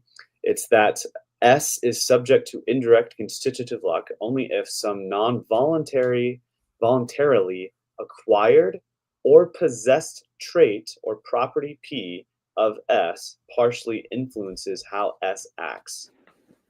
A couple of things. First of all, you noticed non-voluntarily, so it's beyond the person's control. Second of all, you noticed how it is influencing, and then that's the last thing I want to say is Stratton wants to say, oh, it's influencing, but doesn't determine, and so therefore, determinists have a bigger problem, blah, blah, blah. Again, determinism is not mutually exclusive to constitutive luck, but neither is indeterminism, as I've just shown, right, with all these other philosophers. And so I think ethos is on my side and not Stratton's. Ethos. He could be his own little libertarian, as he said before in the past. He can try to defy what professional philosophers smarter than all of us, all 4 of us combined, or all 3 of us, I can't count today, all 3 of us have said, go for it. I will not find it convincing, and your ethos is going to be particularly damning to me. I think, based on what Rusovic has said, and this is a standard indirect constitutive luck definition, is that influencing can happen on both determinism or indeterminism. And even if you want to quibble, like, no, it doesn't happen on determinism, fine. You can still have constitutive luck in a very, very poignant way. Again, there's the word poignant.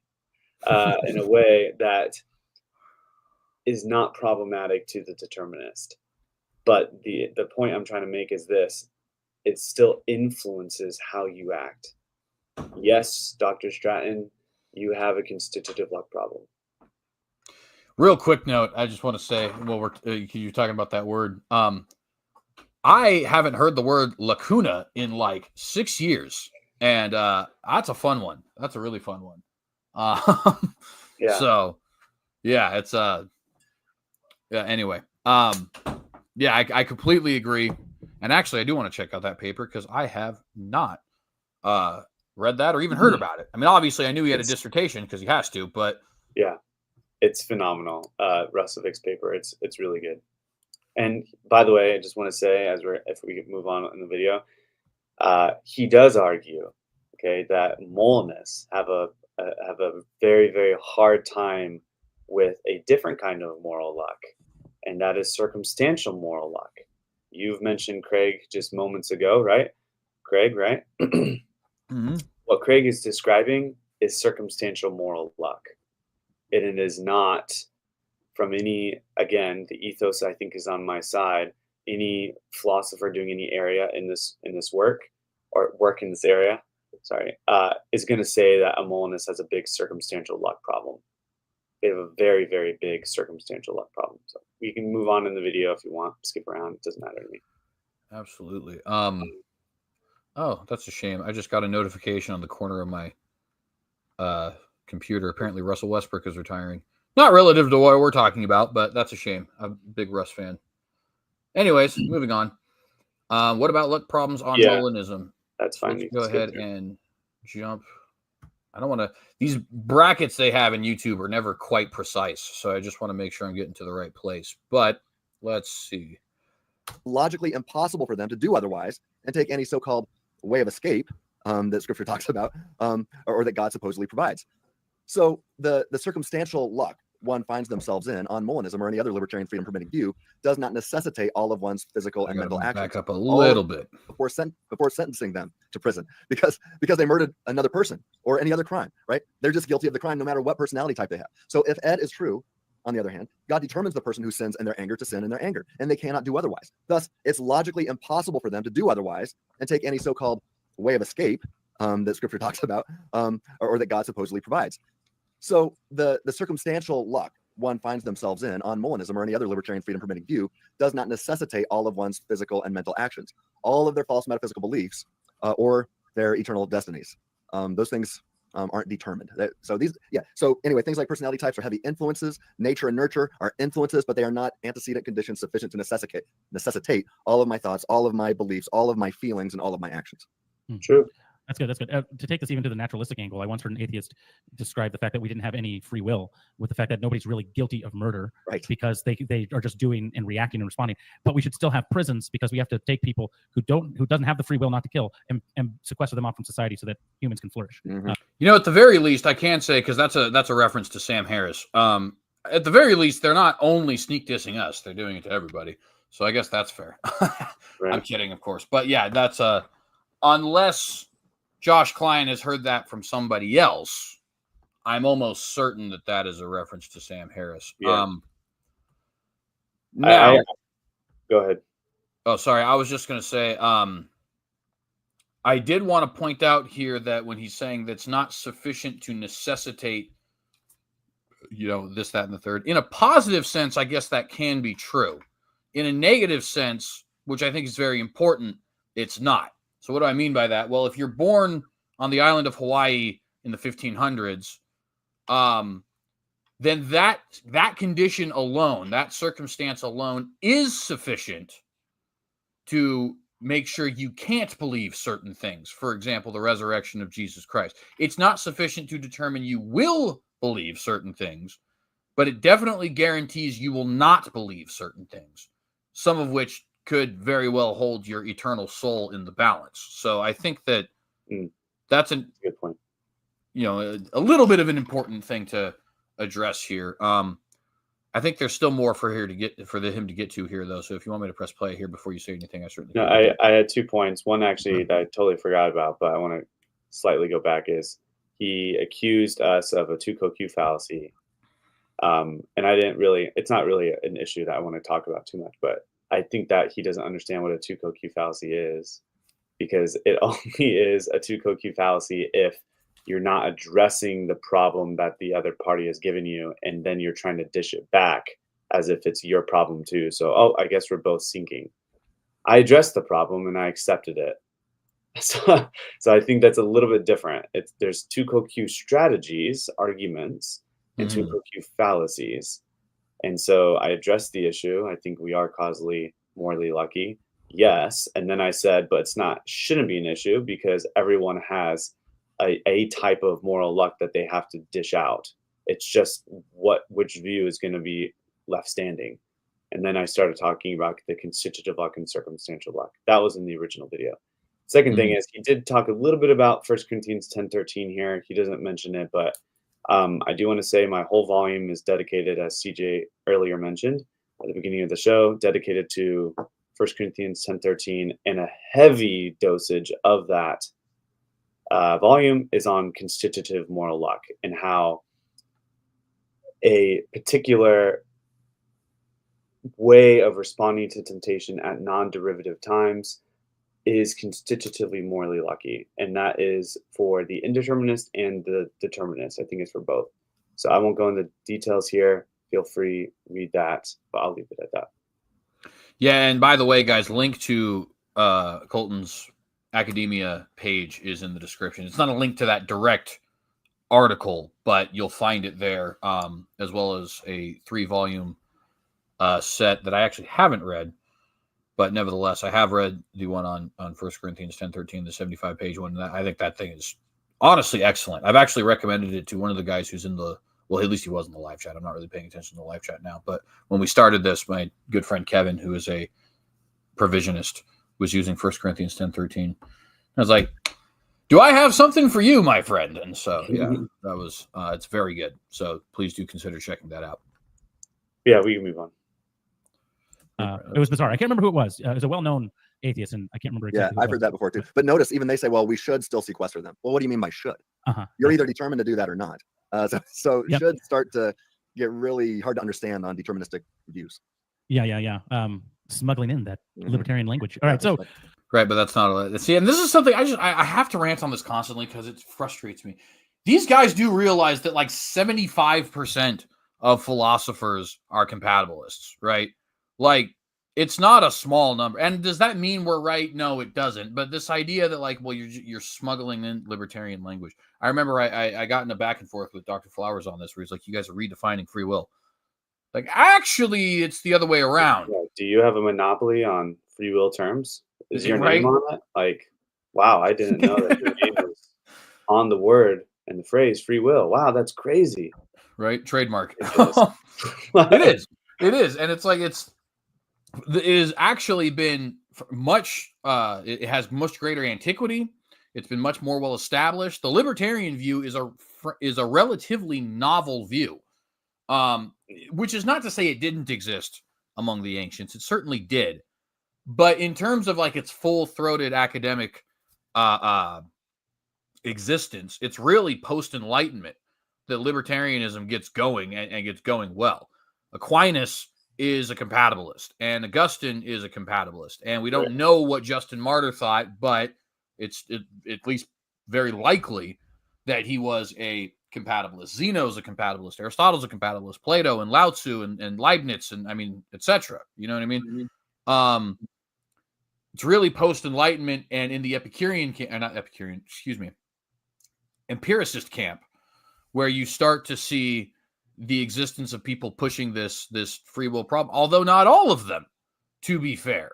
Like, for example, I believe Spinoza, I actually think Spinoza might be a rationalist. Doesn't matter. Spinoza is a hard incompatibilist. So who am I thinking of? Spinoza is the one. No, you're right, because Spinoza is the one who's got the whole thing about. Descartes was probably the first Descartes did cogito, that really tried. Yeah, because he's the one who does the cogito. Right. So that's who I'm thinking of. Spinoza's the pantheist guy. Thank you for that correction. Could have embarrassed myself there. But yeah, I mean, this is really when you get this full-throated idea of incompatibilism. So I and specifically libertarianism. So I was like, it baffles me that these guys always wanted, you guys are smuggling in this idea. And it's like, no, not really, dude. This has been our wheelhouse longer. That doesn't mean it's correct. It does mean you can't argue as if we're stealing your terms. Anyway. All right, let's get technical. How about that? Or at least it feels technical to me. What about the Molinism and the trans world damned? Some people have raised that as a problem. I don't particularly care about that part, actually. Do you? No, yeah, you can skip it. I think we have like one last thing to say in this video, and we can switch to the puppet. Yeah, I think the did God get lucky part is really the only one I was wanting to look at. So it would be right here. Does that mean God had to get lucky in order to create? Is that what you're saying? Like God doesn't have any of his own sovereignty then, right? He just had to, oh, good. There's one available world to me that I can actualize. Thank goodness. Otherwise, well, I don't know who to thank because I'm God. Thank myself. Yeah. No, so I'm lucky that I got to choose this one. Yeah, no, he'd be perfectly fine and perfectly perfect without creation. God doesn't need creation, doesn't need us. In God's, prior to creation, I like to refer to this as the Kalam state. So if you run the Kalam cosmological argument and you get back to what the creator of the universe was prior to creation, God, the triune God in that state is in the state of aseity. I call it triune aseity, where God has perfect relationship with the other members of the Trinity. It's a perfect relationship. If it's perfect, creation is not needed. But the fact is, so look, if God were going to create in that state, that state has to be on the top shelf, right? So there's a whole bunch of worlds that are on these lower shelves that he would just never even think about creating. He could create a world in which everybody was Hitler, or where everybody was like Hitler, right? Or he could create a world where humans don't exist, but just giraffes exist. Or, he could create all kinds of different worlds. He could create non-life permitting worlds. He could create universes in which planets don't exist.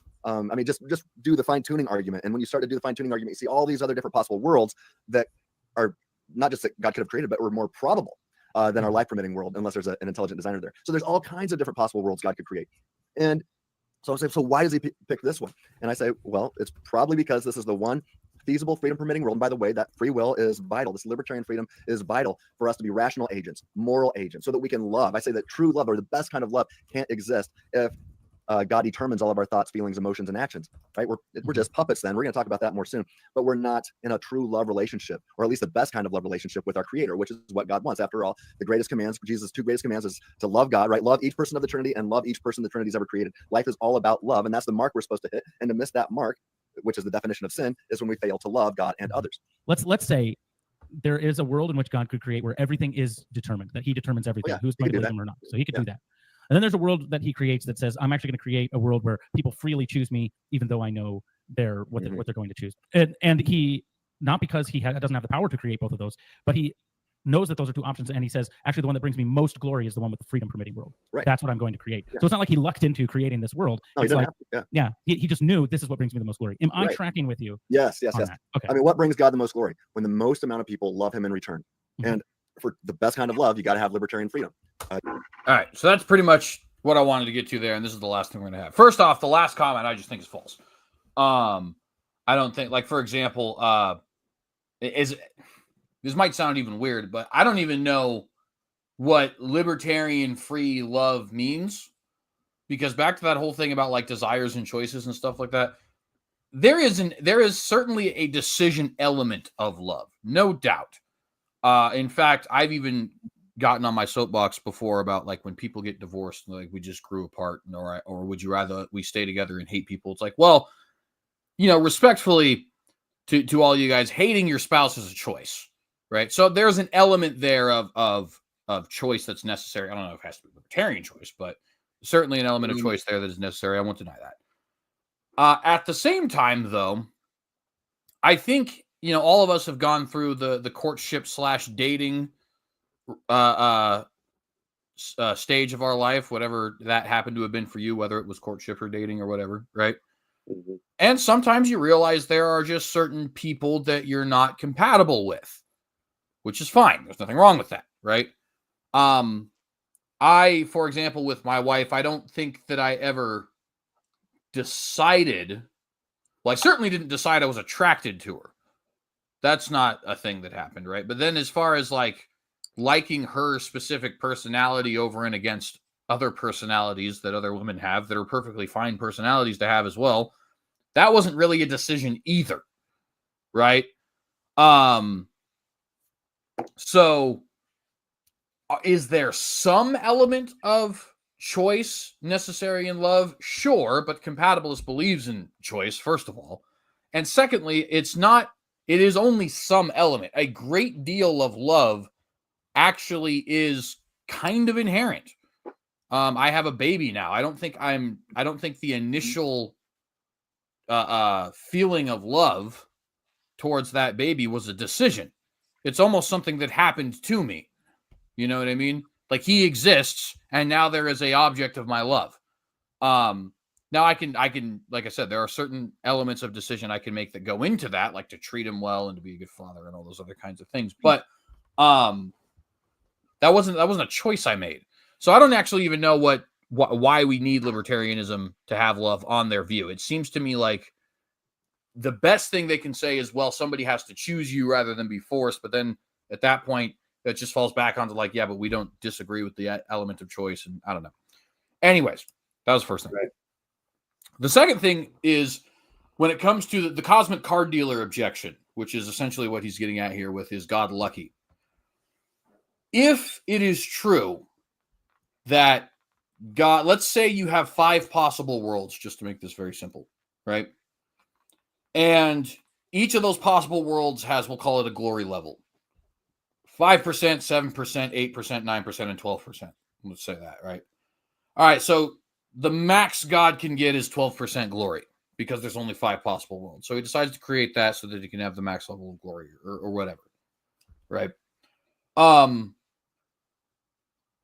I think what people are trying to say when they have the cosmic card dealer objection is it sure seems lucky that God gets maximal glory rather than just some kind of 12%. Also, it sure seems pretty lucky that God, in a situation that is best for his people, also ends up winning out in the end. Like, what if out of all the possible worlds, the only way God could create a society where all things work together for good for those who were called according to his purpose is if he somehow was off into the like the corner somewhere and not participating in anything. What if humanity flourished best if he wasn't involved? What if there was no possible way for him to have libertarian free will and have anybody choose him? It sure seems lucky that by happenstance there's at least one guy, and in this case millions of guys and girls, who do actually love Christ in a libertarian fashion, assuming libertarianism is true, and especially Molinism is true because you have multiple timelines. So I think that's the crux of the cosmic card dealer problem. It's not like we're saying, well, God had no choice but to create this world. It's that it sure is lucky for God that he has all these stipulations about how he can create in order to get glory, and then he does, and it's like, oh, actually, that actually works for me. What do you know? That's cool. Right. Thank me, I guess, because like Josh said, who else are you gonna thank? I don't know. Add to that if you like. I do feel like I explained that terribly, but nevertheless, I think that Stratton just went like he normally does, kind of explained it a little bit, but then just hops on, well, determinism is really the big problem, and here's why all the problems of determinism are the case, and blah, blah, blah. Determinism sucks, and blah, blah, blah. And right. without even addressing the actual issue. And the actual issue is Molinism subject to a heavy dosage of luck? And I say yes, circumstantial luck. Stephen Cohen has said this. Like I said, Hartman has at least, I think, 2 papers on it. And then Rusovic has actually, I think, 2 papers on it as well. And a lot of them are from Faith and Philosophy, which is a governing body, as I recall, of EPS, which is Stratton's favorite thing. So maybe he should, read those papers. But that's not to say that they're correct, right? I just think that, again, the ethos is on the side. Like, I think it's almost like, for instance, if a compatibilist, and this is almost a bunny trail, but if a compatibilist says, or if an incompatibilist says, well, why can't God just determine, all compatibilists to freely choose the good? Basically opting for this idea that there's no such thing as a compatibilist free will defense. That is a strong majority opinion to say that there's no compatibilist free will defense. And if a compatibilist responds by saying, actually, this is bogus, of course, we have a response to it and blah, blah, blah. I can't believe they would even say that, or kind of nonchalantly go about it. That is not okay, because they have to acknowledge that the ethos is against them. There's a lot of philosophers, both compatibilists and incompatibilists, that argue that compatibilist doesn't have a free will defense in the philosophy of religion. In the same way, I think that the ethos is on our side, that I think Molinists have to consider the fact that circumstantial luck is particularly damning to them.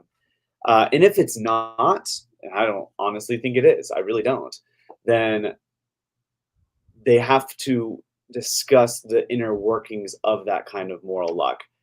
with God and with, the trans world damned or anything like that. They're speaking about God right here. I think God is subject to circumstantial moral luck. He is dealt the hand, right? Now, Josh Klein says, well, what if you have a world full of libertarian free creatures and a deterministic world? Obviously, the Molinist is going to say that the world of libertarian free creatures brings more glory than the deterministic world. And if those are the only worlds that he has, well, then yes, God's going to choose the other world. But then I have to say, right, supposedly, if those are the only two worlds that he has a 50% chance. He is absolutely lucky to get a world like that. Mm. And so, he's lucky to get any world in which a person would actually believe in him. like honestly, we want to talk about, trans world Dan, but what about a world in which people actively believe in him? Libertarianly free believers believing in him. Isn't there a possible world in which, no one believes in him? Maybe he has this infinite possible worlds and all these worlds coexist. But then again, it just seems kind of like convoluted, kind of contrived, to be honest with you. That the view is so contrived that it allows for all these possibilities. But even granting that, I'm going to say it still seems to me he's lucky. He's lucky to have those kinds of worlds at his disposal to be able to choose from. And he's circumstantially lucky at that. Again, I don't think it's an issue, but it is an issue on the Molinist side, and they do have to work with it. And with that, we now have our second video. This one's significantly shorter, but also as a result, there's significantly less areas that we can skip. So we'll see what ends up happening there. I actually think, because correct me if I'm wrong, but I think the EDD and trust portion was more something I was going to get into than you. If that's true, I might just save that for my own time so that we're not doing a 5-hour video. Or if it's not, we still may even just do a second video, but just not want to bring this on 3 hours. I'm certainly willing to have, in fact, I'll be honest, I'd even like to have you there. But, we are about 2 hours in already. And so I don't want to have to do this and then a third video. And then, this just becomes an ungodly number of minutes that we've spent talking about this. Right. And I actually didn't mention it in the title anyway, so don't necessarily have to. With that said, this one gets to the puppet analogy.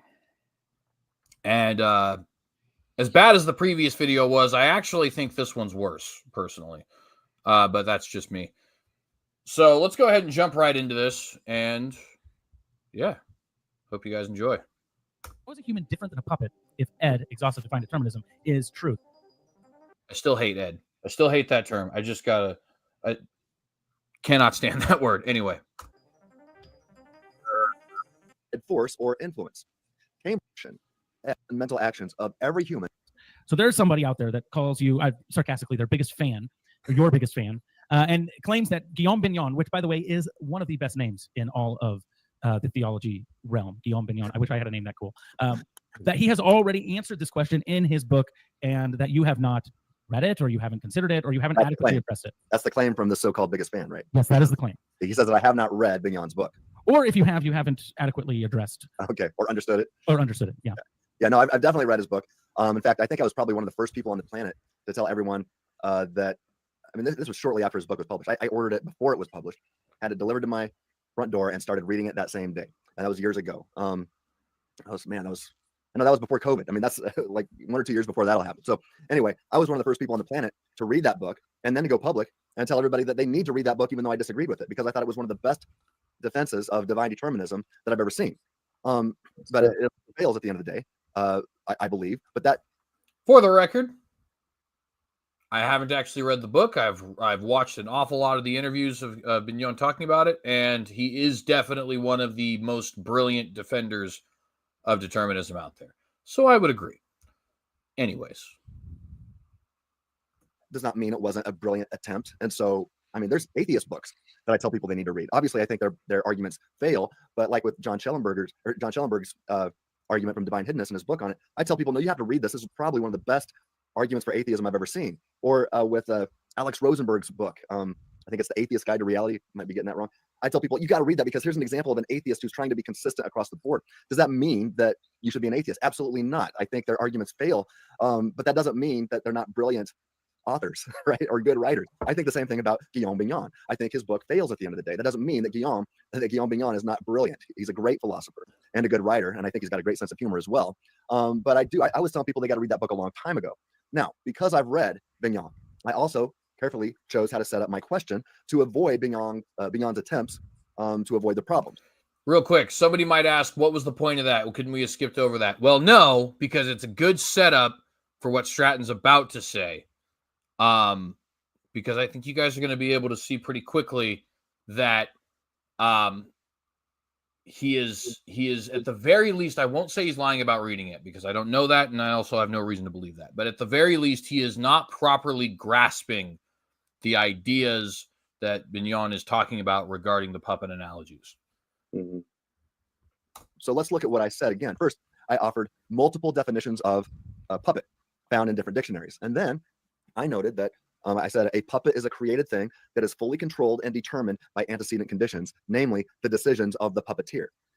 And then I asked the following. I asked, if exhaustive divine determination, or ED, is true, then humans are created beings who are fully controlled and determined by antecedent conditions and another personal being, God in this case. So that is to say that according to ED, God exhaustively determines the physical and mental actions of every human all the time. And as far as I can recall, again, it's been several years since I've read his book, Bignon explains that being causally determined by God does not imply a mechanical or puppet-like existence. Unlike puppets, he says, humans have rational faculties and moral awareness. That we're aware of morality, right? Which allows them to make meaningful choices consistent with their determined nature, even if those choices are also determined by God. Now, that response fails to meaningfully answer my question, especially because I noted that our so-called rational faculties are always determined by a deity of deception on Bignon's view. So the free-thinking argument shows that what the determinist refers to as rational faculties always functions perfectly, exactly the way a deity of deception determines them to operate, even when we reach false theological conclusions. So on the ED view, on this Calvinistic, exhaustive... All right, so his first major objection here, and I know that was a big doozy of stuff, so if we have to go back, we certainly can. But his first major objection here is that it doesn't matter that we have rational faculties and consciousness and things of that nature because those are all determined by a deity of deception, no less. I want to let you take this one first because I want to focus a little bit more on the DOD element of this. Right. And I think you'll probably focus more on why that objection fails. So let's go ahead and do it that way. Yeah, I agree that I don't want to say that Stratton is lying because I don't have any reason to believe that. So I have to believe him that he read the book. He does say it's been some time since he picked up the book. Stratton, if you're ever listening to this, I strongly encourage you to read it again. Read that chapter again. I am kind of shocked because honestly, this is the second video in which I explained the dialectical framework and context in which Bignon is working from. And I explained it in our previous video. I explained it actually in the, this is the third time, I guess, right? So I explained it in the way with the whole panel with Israel and Date. And it's just not getting through. So I'm going to try, dude, one last time. Maybe for the faint of, I don't know. But he is not grasping the dialectical framework in which Bignon is putting the argument. He wants to say something, and he's like, well, I read it, and I'm careful to avoid Bignon's responses. But you aren't.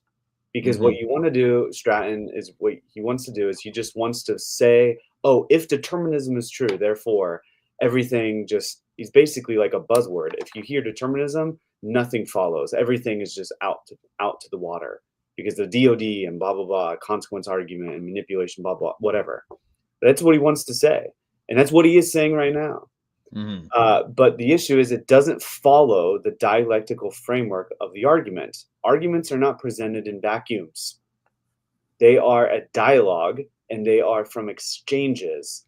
There are rules to dialectical engagements That's what fallacies are for, right? So you can't just say whatever willy-nilly you want to say anywhere you want in the argument, right? That just doesn't follow, right? You need to follow how Bignon is setting it up. How is the puppet argument supposed to be set up? It is an argument for incompatibilism. Let's get that right. Everyone agrees to that. Right. And that is where it starts. So who now has the burden? It is Timothy A. Stratton who has the burden, right? That is who has the burden now if he wants to press in that argument for incompatibilism. How is this argument supposed to go, right? It really is supposed to go like this, just because, or basically two things have one part in common. And so then therefore something, right? So I'll kind of set it up again. It's from page 17 to 18 of Bignon's book. I'm quoting for Timothy A. Stratton, and I hope that gets in, and I'm being respectful here, in this beautiful bald head of his, right? Puppets are determined. Premise 1. Premise 2, puppets are not morally responsible. 3, humans are determined, if determinism is true. 4, conclusion, therefore, humans are not morally responsible. Is that the argument? Is that what he's trying to press?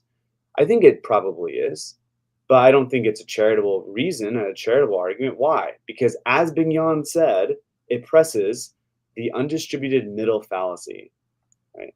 From the determinism of puppets and their lacking moral responsibility, Bignon says, it does not follow that determined humans are therefore not morally responsible. It is a fallacy. Unless, Timothy A. Stratton has a fetish for fallacies. I certainly don't, but maybe he does. I don't think he's going to go that route. So what's a better argument? A better argument is by way of analogy. Okay, not deduction. So I think this is what he wants to say. But then there's two analogies, and I want Tim to actively say which kind of analogy he's pressing here, because he has yet, after 3 videos, to say. But I will try to be charitable, and I'll try to show which way I think he's trying to press. But Bignon points out 2. Number 1, a strong analogy. And he says that there's no relevant difference between a determined human agent and a determined puppet. That's a very strong analogy because it's hard to refute, right? You're saying it's bold, right? You're saying there's no relevant difference at all between the two. So then what happens? All right, if you're pressing that argument, what does the other party dialectically have to provide? You guessed it, the relevant difference. Right. Okay, a relevant difference that all parties agree on, so as they're not also question begging. But then there's also another analogy that you could press with this argument, and that is the weak analogy. And that states there's one relevant similarity, not that there's no relevant difference, but that there's one relevant similarity between the determined human agent and a determined puppet, right? And then what Bignon does in page 19 is he performs a more steel-manned argument. I'm steel-manning via Bignon this argument. You're welcome, Stratton, because you love steel-manned, right? So premise 1, actions performed by pets and puppets have a certain property that excludes moral responsibility. That's what the incompatibilist wants to say, right? 2, if actions performed by puppets have a property that excludes moral responsibility, then that property is also predicated of actions performed by humans on determinism. That's the analogy part. And so you can press either weak or strong analogy defending premise 2. So that's obviously the most controversial premise. 3, conclusion, actions performed by humans on determinism have a property that excludes moral responsibility, which is to say 4, determinism is incompatible with responsibility. This is a pretty good argument. Now, what's the support for premise 2? Here's the issue. And again, I need Stratton to literally, I'm getting kind of passionate, okay, literally to quote Bignon and show where it is not just, oh, determinism, so therefore, blah, blah, blah. And no, quote Bignon and say exactly where you disagree. Pull open the book, man, and show me where you disagree with him. If you cannot do that, then I'm sorry, your response will mean nothing to me, because the dialectical framework in which I'm arguing against the puppet analogy is via Bignon. Premise 2, Bignon says, is question begging if you press the weak analogy to defend it. He says this: why think that if actions performed by puppets are not morally responsible, neither are actions performed by humans on determinism? What's the reason? Why think the actions of puppets are in fact analogous to human choices and actions on determinism in that way? Bignon says, we are not told. And I think that's completely true. So here's kind of like the dialectic. Ready? What is that one relevant similarity? Because that's the weak analogy the compatibilist asks. Well, of course, the incompatibilist states the one relevant similarity between a determined agent and pet puppets that are determined are that they're both determined, silly. But do you see? You're importing into the argument that determinism is the problem. Hello. That's question begging. Right. How does determinism rule out responsibility other than just saying that it does? That is question begging. Do you really want to press that there's one relevant similarity? And honestly, Stratton's questions here make it seem like that's what he's pressing. He's pressing the one relevant similarity. But Bignon is so charitable, bless his French heart, that he actually defends a better view for the incompatibilist, and that is the strong analogy, right? And so he wants to defend not something else like the weak analogy, but the strong analogy. But to make it poignant, again, the weak analogy is question begging. He says the problem with the weaker claim is that it's much too weak, since we are not told what the alleged similarity is, other than that it's just determinism, but only that there must be one somewhere. The claim has no purchase on the compatibilist. This is page 20. It straightforwardly begs the question, and the compatibilists have no reason to accept it. Admittedly, he says, the claim is now very hard to refute. One relevant similarity, oh, you got me, it's determinism. But it's also just as hard to accept on faith, because now it commits a fallacy. So congratulations. You dialectically pushed your argument nowhere. Yay. Right, so, okay, that's not good. All right, let's go to the strong analogy. Let's see. There's no relevant difference between the human determined agent and determined puppets. In order, it's much easier to refute because now it takes one relevant similarity or one relevant difference between those two. But, Bignon says, the property has to have a certain criterion. What kind of criterion? And this is exactly where Stratton does not understand. This is exactly where Stratton conveniently leaves out. Then he goes on his soapbox on determinism train, and exactly where Jonathan Pritchett left it out. Both of them. And where most incompatibilists pressing this argument leave it out. What is this relevant difference? It must be a difference, dialectically, in which is not featured by puppets, right? It's not a property of puppets. It allows for responsibility in the compatibilist case. Why? Because it's a reductio argument, and in order to avoid question begging on the outset, you have to accept compatibilist premises. That's just called logic. That's just called good argumentation. And then number 3 is that property is featured by humans supposed on compatibilism to make determinist-free choices. Right? Again, all of this is supposed on compatibilist premises. Otherwise, you're just outwardly begging the question again, because you're basically assuming that there is one relevant similarity, and that's just determinism, and also that you're just importing your incompatibilist view into the mix. So you can't do that. No one wants to do that. Again, unless Stratton has a fetish for fallacies, maybe, but I don't think he does. So if that's the case, all right. Property not featured by puppets, allows for responsibility in the compatibilist case, is featured by humans supposed on compatibilism. What's the relevant difference? Bignon says self-consciousness. That is the dialectical framework of where he puts self-consciousness in. After all of that, that's when he says self-consciousness. And what Stratton wants to say is like, oh, well, there's one relevant similarity, and it's determinism. And, for instance, compatibilists want to press a relevant difference, which doesn't even make sense to press if Stratton is pressing that there is one relevant similarity. So dialectically, that doesn't make sense. But he just wants to go and skip over all of this. I don't understand, CJ. it really just kind of like angers me, honestly. It just makes no sense to me. That is the dialectical context of which Bignon says self-consciousness. Now, I even concede in the other video, self-consciousness, could it be determined? Heck yes, absolutely. But it does not matter dialectically. That is the point.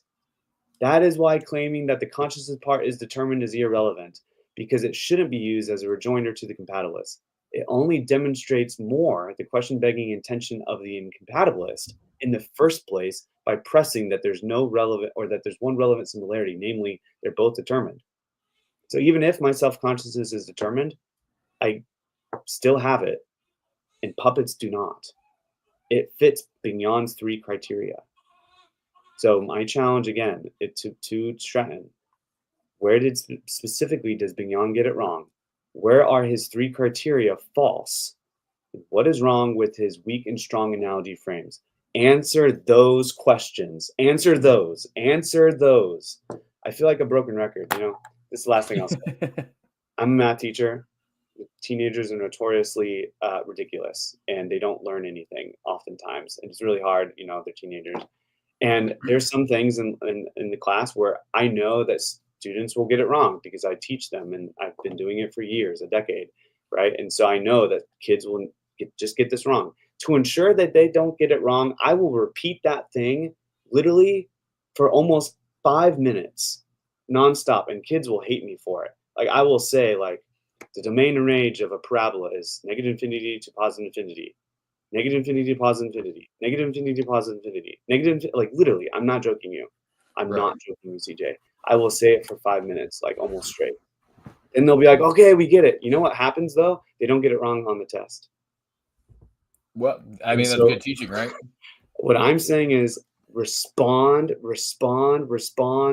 that. Respond to what I just said. That's what I'm telling you. Don't just jump on self-consciousness and be like, oh, it's determined, and so therefore.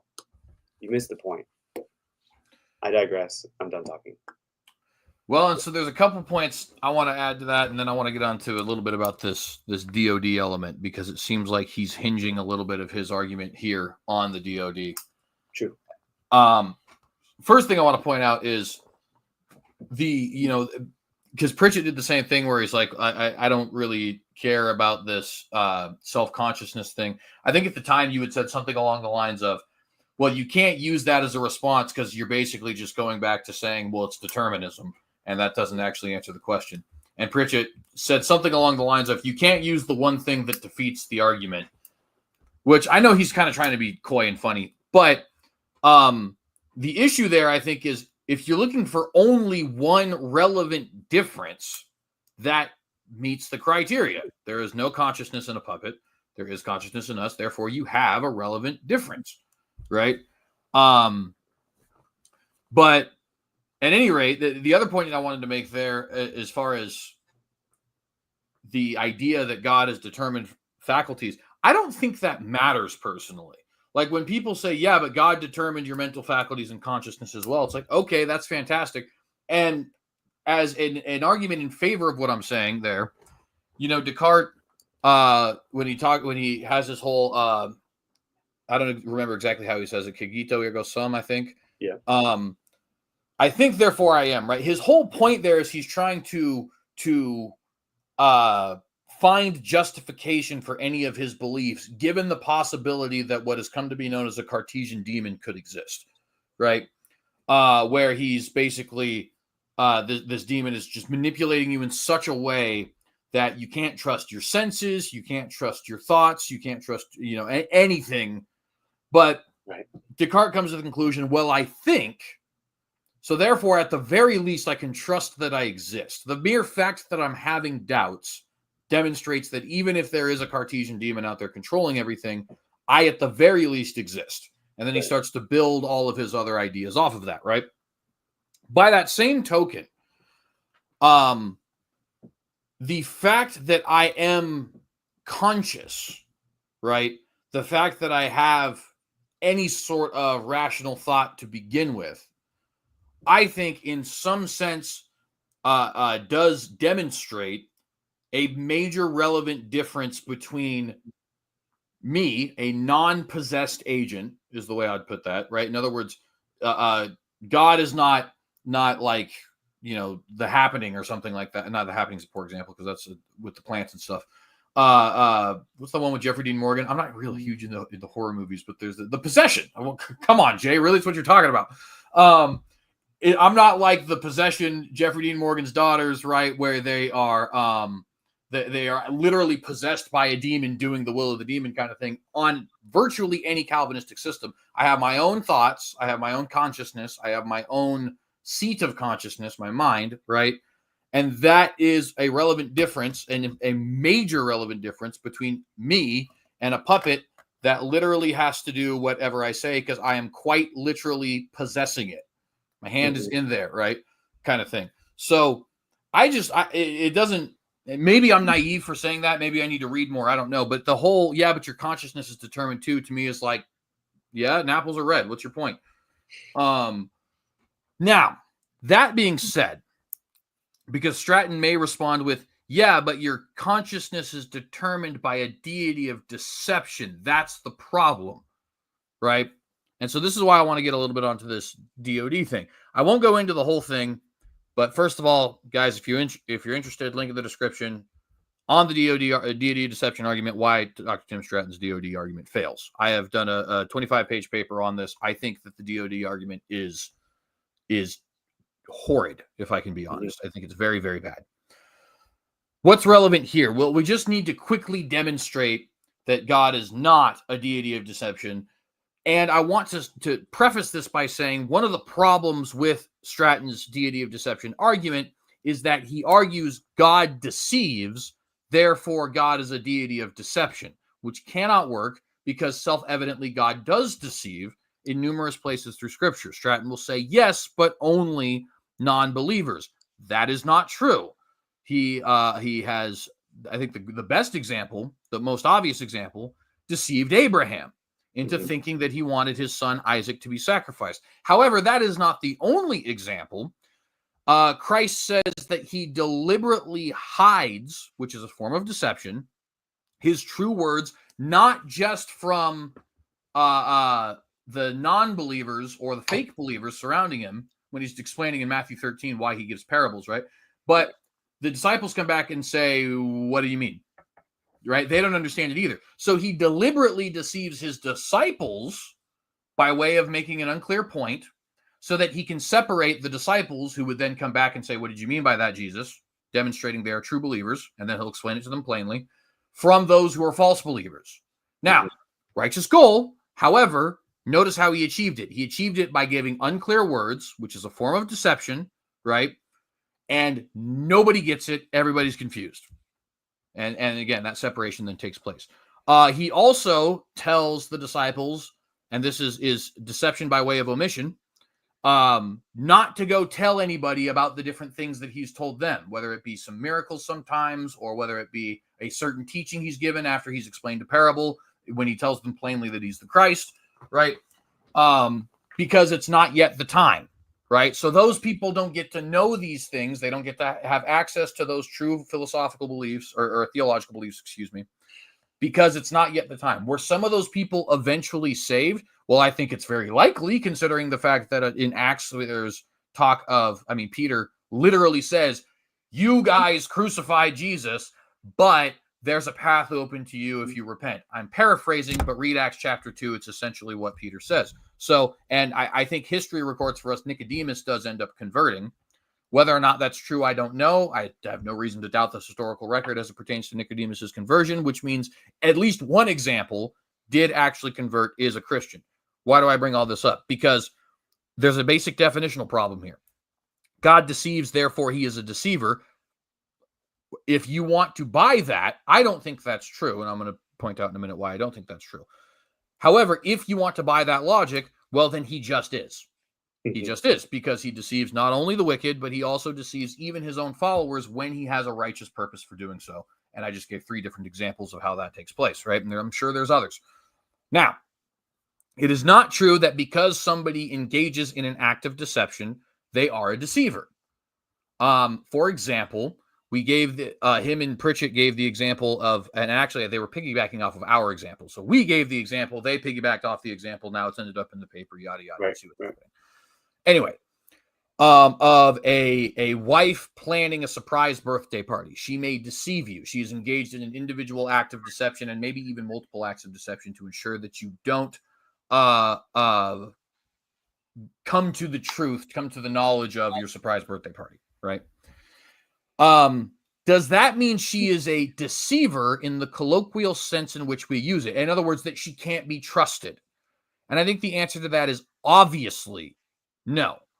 The fact that you have engaged in an individual act of deception or even a string of acts of deception for a certain purpose, certain benign purpose in this instance, does not mean that you are a deceiver in so much as you are untrustworthy, which is the crux of the DOD argument.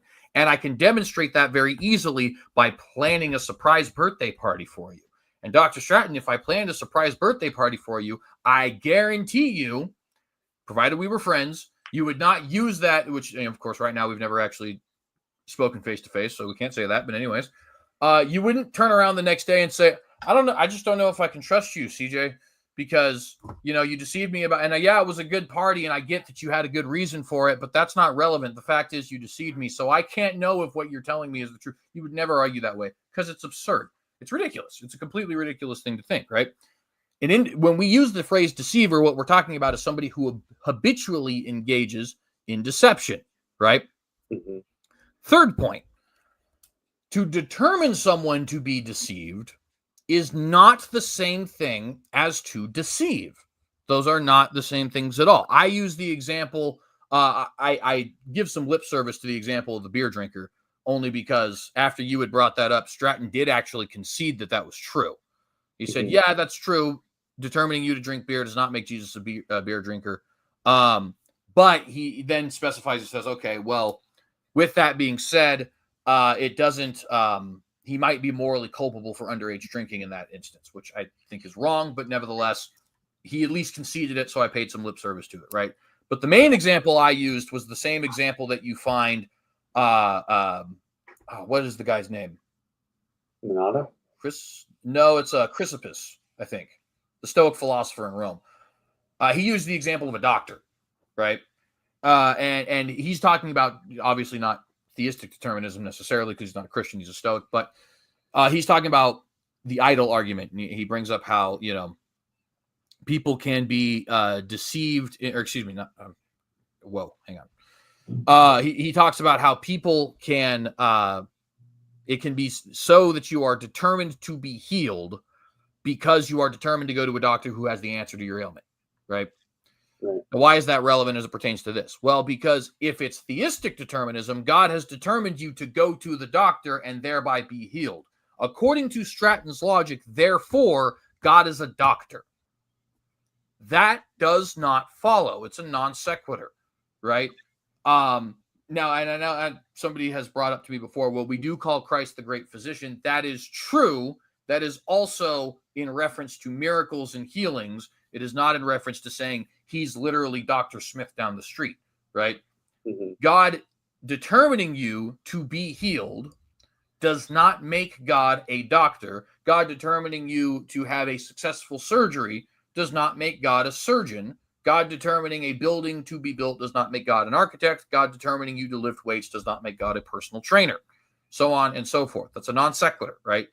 To determine somebody to do X is not the same thing, is not the same thing as being X yourself or being X in adjectival form. So all of that is to say, and that's only 3 of the reasons. There's multiple other reasons we can get into. Like, for example, it simply does not follow that God determines you to have false theological beliefs. Therefore, the Bible can't be trusted. That's a complete non sequitur. There's no causal link that Stratton even attempts to give in his paper with J.P. Moreland, which I have read, by the way. So just for the record, Stratton, if you want to say I did give that right here, well, show me, because I have it saved in my computer right now. It's not there. It's not a very long article either. And numerous other points that can be made there. But just those 3 arguments alone, I think, death blow the DOD. It is not true that if you don't qualify what you mean by deceiver, then it's just simply the case that God is a deceiver. If all you mean is he engages in acts of deception sometimes, then, okay, granted, so what? If you want to say that only applies to non-believers, it very clearly doesn't. So what do we have next? Thirdly, to deceive in certain instances does not make one a deceiver in the sense that they are habitually deceitful and therefore cannot be trusted.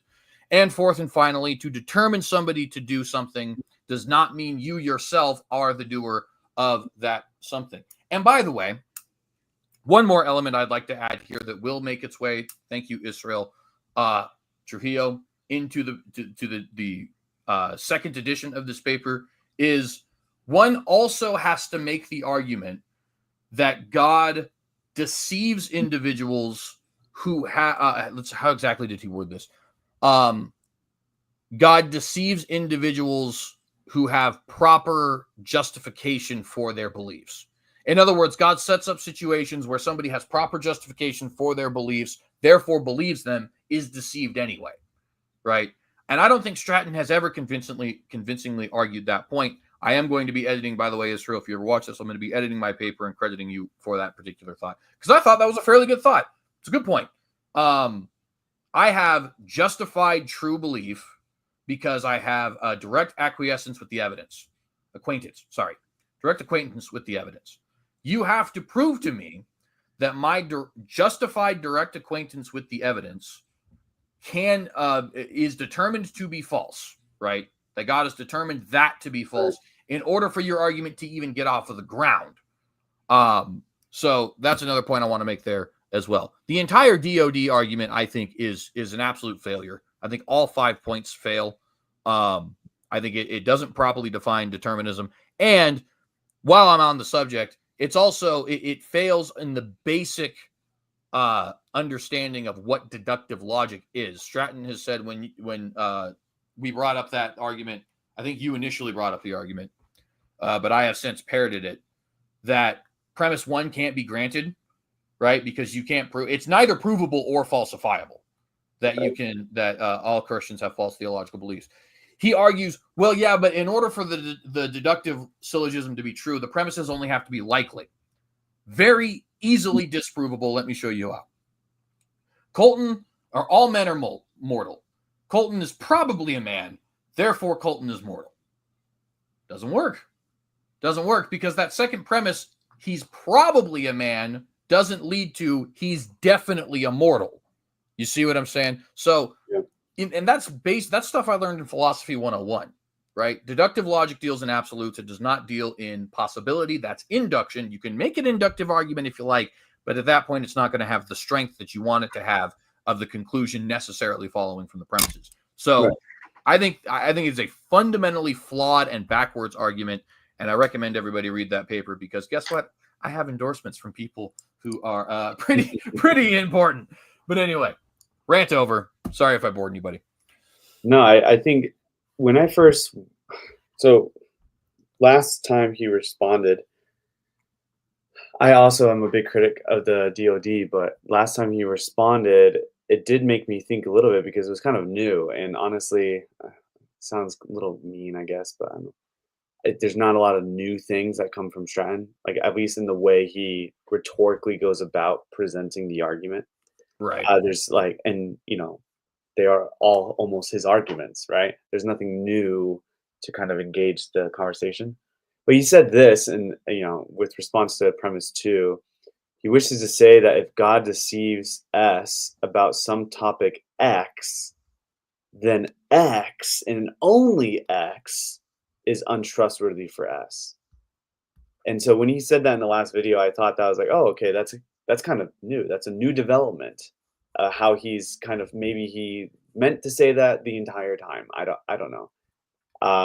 Probably, but he just now is getting to be better at explaining it. I don't know. Maybe, I don't know. But he said it that way and it just stuck true with me. And I was like, okay, that we're getting somewhere. But I will reiterate my response because I think that's the most charitable interpretation, which is why I bring it up. Like, I think he's willing to grant that, of course, your wife who deceives you about your birthday party isn't a deceiver. or you can't necessarily trust her over other things. You just can't trust her on that thing, that topic anymore. And so then if God determines all of your false theological beliefs, you can't trust which belief is really false and which one is really true. My response, though, is, can I still trust God about Y instead of X? So what if, I'll reiterate, this is virtually the same that I said in our last video, but I'll reiterate it for clarity. What if I don't know what my false theological beliefs are until I make up my mind, given the evidence on a certain topic because of the selected evidence, like I said. Maybe I changed my view on P because, Q has better evidence. So now I believe in Q and I think that P is false. Now, P might not be false, to be honest. It might not. But because I found more evidence at that time, circumstantially, again, epistemic luck is involved here, but I won't go down that train. Circumstantially, I find that maybe Q has better evidence because of P, even if P is objectively true and I don't know that. But then I believe in Q. Am I justified for believing in Q? And the answer is, I think, of course, yes, because I have direct acquaintance, regardless of whether or not it's determined. I have direct acquaintance that Q is true and that P is false because of the evidence. So if I come to change my mind on a given topic, then perhaps that previously held theological belief was a false one. And perhaps maybe Stratton's right. I can't trust God on that particular X belief anymore. Right? But what if, and this is certainly possible, what if I have a belief P that I never doubt in my lifetime? Does it mean that it's false? Right? How would I know it's false? Right? I can trust that P even if it's determined because I have evidence, but I just don't see how this is working, right? So I think that Stratton is appearing that if any belief is determined and it is false, then God is deceptive. But I'm not sure. But how would that, if that's true, how would I know if any of my beliefs are false unless I first change my mind on it via the evidence? And if I don't change my mind on a certain set of beliefs, does that make God therefore untrustworthy or trustworthy, rather? I'm not sure, right? So there's all these little fine-grained issues that need to be, if he wants to go that charitable route, that if God deceives S on some topic X, then X and only X is untrustworthy for S. I just don't see how this would come about if I don't know something is false unless I first am given evidence to suggest that it is false. That works for even the belief in determinism to be true. That works for all beliefs. That works even under him, given indeterminism. So I think, granting all your points, I think this is another way we can go about just poking some of the plot holes in the DoD. Yeah, and I would also point out too, and it's an excellent point, but I would also want to point out very briefly when he says you can't trust your wife on that particular topic as the example, of course, right? Because we're talking about God, not necessarily the wife and all that kind of stuff. I get that. I don't know that I think that necessarily works either, and there's a couple reasons. First off, I think that it is not true. Like if I had a surprise birthday party planned last year, if she planned one for me that last year, that it kind of stretches credibility to say, well, therefore she must or probably has planned one for me this year as well. Generally speaking, I can assume that was a one and done kind of thing, right? And again, I can test that just by simply planning a surprise birthday party for you. I doubt that you're going to be sitting there like, I don't know. Last time, 5 years ago, you know what I mean? People don't act that way. But the other problem is I think you still do run into the connection issue there, right? Of to determine one to be deceived is not the same thing as deceiving yourself, right? And so if God were to come up to me and say, in some revelatory fashion, like I was Moses, hey, universalism is true. Preach the gospel that all are saved. And I went and did that. And he came back, 15 years later and said that's false, or worse yet, I die and I stand before him. And he was like, why'd you teach this false doctrine? All right. That would be an example of him being deceptive. But if I am determined by certain conditions, whether that be my level of knowledge or my disposition or my personality or whatever, he's set up the world in such a way that the determined result is I believe in universalism, right? He is not actually directly, he's the primary cause there, right? The indirect cause, but he's not actually directly deceived me in any way. So I can't then go back to him when I'm there at the white throne of judgment or what have you and say, well, God, you deceived me into this, because actually that's not true. And I think it exposes a false understanding or a misunderstanding of primary versus secondary causation. The secondary cause, the direct cause, is what actually did the deceiving. The primary cause has simply set everything up in such a way that that's going to take place. And I think that would go back to that doctor analogy, right? Where it's like the doctor heals me by God's determined hand, but it doesn't logically follow that therefore God is the doctor or even a doctor. It simply follows that he determined the doctor to do his job well. And by the by, we could replace God with an impersonal force there to try and make the logic even stronger. If determinism was true, but atheism was true, it doesn't follow that the natural order of things is a doctor, because the natural order of things has determined me to be healed by way of this doctor. You know what I mean? Mm-hmm. So I think that's another objection I would want to, completely granting what you said. I don't think there's anything wrong with what you said, but I think that would be another couple of objections I would want to bring up to that specific thing of, but you can't trust God on X because you were deceived regarding X. I think Abraham, probably even being directly deceived, would have trusted God again if God had said, well, I don't believe in child sacrifice, which he eventually did, of course, in the form of the Mosaic Law. He probably would have trusted him, even though he had been deceived on that before. And on top of that, I think that doctor analogy kind of defeats the idea of God determining something, meaning that he is that something. Anyway, I think I'm rambling a little bit. With that, I think, unless there was something else you wanted to add, we might want to play a little bit further onto this. Although, to be honest, there's not a whole lot left in this video to respond to, but there is at least some.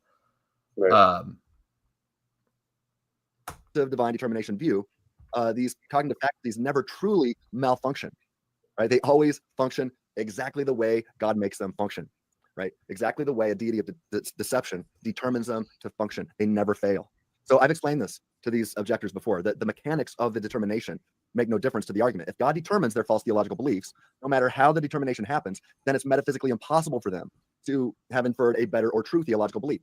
So a being who cannot infer truth in a deliberative situation is not a rational being. But if God determines you to affirm a false belief in that situation, then it's impossible that you could have inferred the truth. That is not a rational being. So these guys are helping themselves to terms that are only available to the libertarian freedom fighter, right? J.P. Moreland and I made it's first monopoly issue again. Right. Is the libertarian freedom fighter like on the bottom of the word free will? That's crazy. Wow. I didn't know that. Obviously, I'm being facetious and sarcastic, but I think for good measure, right? Because it should cut him. That's what the word sarcastic means. Right. But, obviously, you do not claim a monopoly on words. You just don't. You don't claim a monopoly on choice. You don't claim a monopoly on free will, on what will means, right? Stick to the arguments. And he does give a good argument here. He actually gives a premise which it's metaphysically impossible for us to infer better beliefs or whatever the junkie said. That's just the consequence argument. So, I mean, you can go down the consequence argument if you want, Stratton, and that's fine. But there are a plethora of responses. So good luck. Obviously, the compatibilist is going to be able to respond easily to the consequence argument. In fact, the semi-compatibilist has responded to the consequence argument, granting it, right? I don't think that the semi-compatibilists in their dialectical maneuver, namely John Martin Fisher, needs to come up with this idea of semi-compatibilism. I think that Tognazzini has an excellent paper that he just published last year. It's called Unhitching the Semi from Semi-Compatibilism, and it's beautiful. I'm currently working on a paper that does something similar, where I don't think that the overall project of semi-compatibilism needs to be upheld, and just say that there's leeway that is compatible with compatibilism, and that everyone agrees, all compatibilists agree, that free will doesn't require categorical access to alternatives, not even epistemic access to alternatives. And so we can all agree that that's the case, right? It's just the consequence argument that is that he's pressing here. And so I'm just going to respond with likely responses against the consequence argument if that's the case, like Vebellin, Bignon, Fisher, McKenna, Sotario. Like almost every single one of them will work. The consequence argument is outdated in a lot of different ways. Most of the arguments for incompatibilism are being presented in terms of direct incompatibilist arguments, such as the modal transfer direct argument for incompatibilism. Whitaker is a big proponent of that. Capes actually has a recent paper on it trying to revive it, as well as the manipulation arguments. Those are direct arguments for incompatibilism.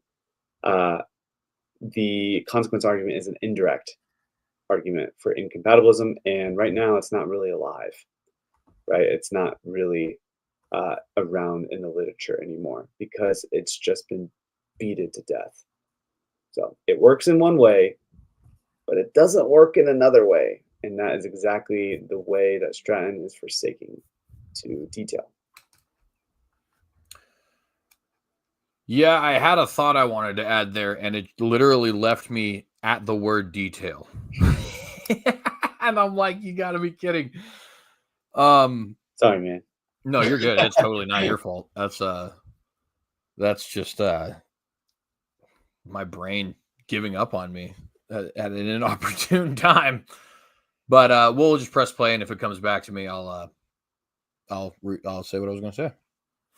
Made that clear in the literature. Anyway, after setting up my question, I asked the following. I said, if a puppet by definition is a created thing that is fully determined by antecedent conditions, right? The decisions of another personal being, how is humanity anything different than a puppet if Ed is true? Now, if one appeals to Bignon's book, they're not going to escape the problem. After all, as I've explained, even if we have intentional states of consciousness, right? So here, this alligator puppet, here he is. I like this guy. He's definitely a puppet. Now, he doesn't have intentional states of consciousness, right? So my alligator puppet is different than I am. But what we think of and about as conscious beings, what you and I think of and about, and more importantly, the manner in which we think of and about these things, if those are all also determined by God, then how are we not puppets, right? On exhaustive divine determination, it's not just my physical actions that are determined by God. I want to make it very clear that I can say that the argument that he's saying is really trash without holding to determinism. It's an incompatibilist argument. And a compatibilist could, for instance, be an indeterminist. So if they are an indeterminist, then positing determinism as the issue is like, oh, you already agree. See how it's dialectically not in par? If you already agree that determinism is the problem for independent reasons, then a compatibilist could simply just say, still, the puppet argument is trash, because just because determinism is true doesn't necessitate the fact that it would be a problem. And so I also want to say that. But then last thing I want to say, and we can move on, is this is why it makes it seem like with this question, it makes it seem like it's a weak analogy. He's pressing a weak analogy here, but there's one relevant similarity, namely determinism.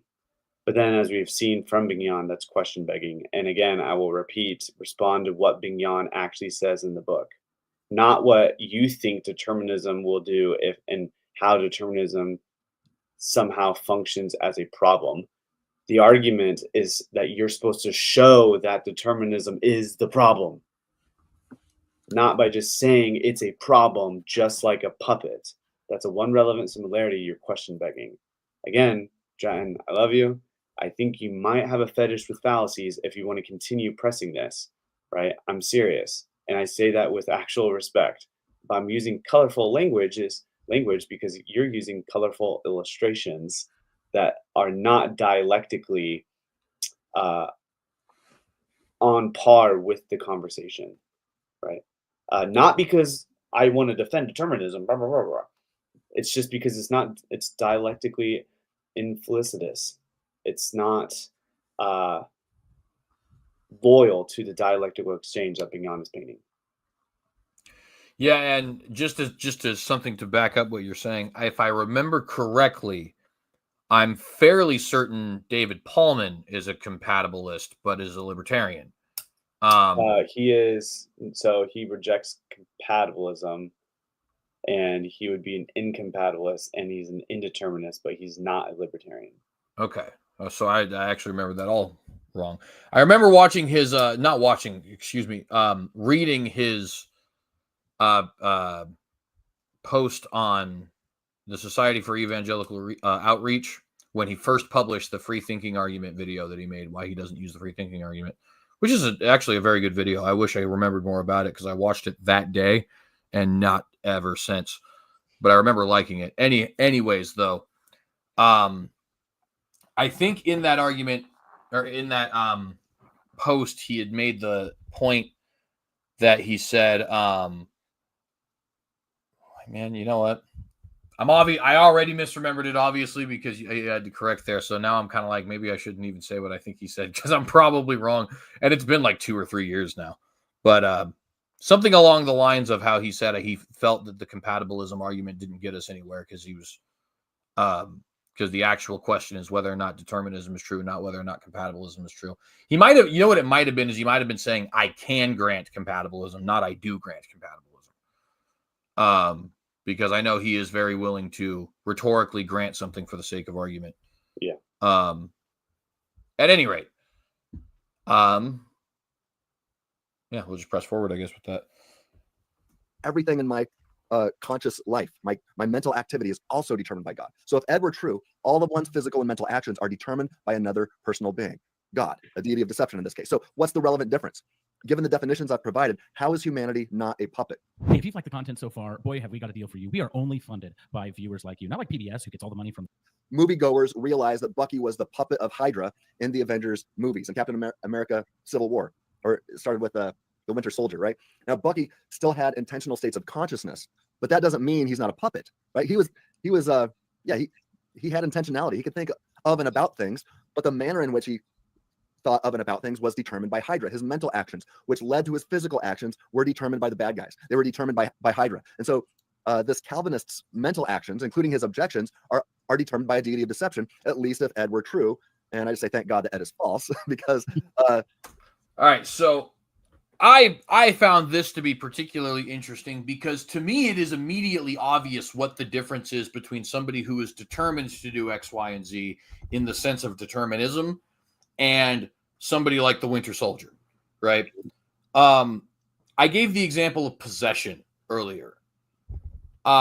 This example is obviously brainwashing. If you're not familiar with the Marvel Stories audience, the long and short of it is the Winter Soldier is an American soldier who's brainwashed by Hydra in World War II to become an assassin for them. And then he ends up being one of Captain America's big bad guys. And if you want to watch the movies, go ahead. They're actually rather good movies, I think. But nevertheless, that's really all you need to know about it. Now, in that scenario, because what he's trying to illustrate is that Bucky is not responsible either positively or negatively for his actions because he is the puppet of Hydra, which is the entire crux of the final fight in the movie Civil War, right? Because Iron Man holds him responsible for it, namely the killing of his parents. And Captain America is saying, no, it wasn't him, and whatever, yada, yada. But the issue that I see with there is I think that a brainwashing in that fictional level, because I don't think that kind of thing is even really possible, but for hypothetical purposes, we'll say it is really akin to the same thing as possession, right? Where you actually, to say that he has intentional states of consciousness, I don't actually think that's true.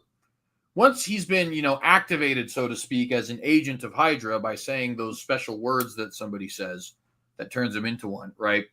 At that point, I don't think that I don't think you actually can argue that he has his own intentional states of consciousness. He at that point really has the same level of consciousness that a pre-programmed robot might have.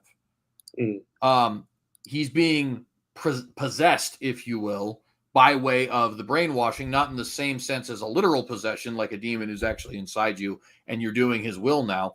But it might as well be because you've used whatever the brainwashing technique is there to make him do your will. Now, I understand that might be a little bit, somebody might be like, why are we off into the weeds of talking about whether or not brainwashing constitutes being free will? Well, because Stratton gave the analogy, and he's trying to argue that, see, this guy has intentional states of consciousness, and yet we still all recognize that the character in this story is a puppet.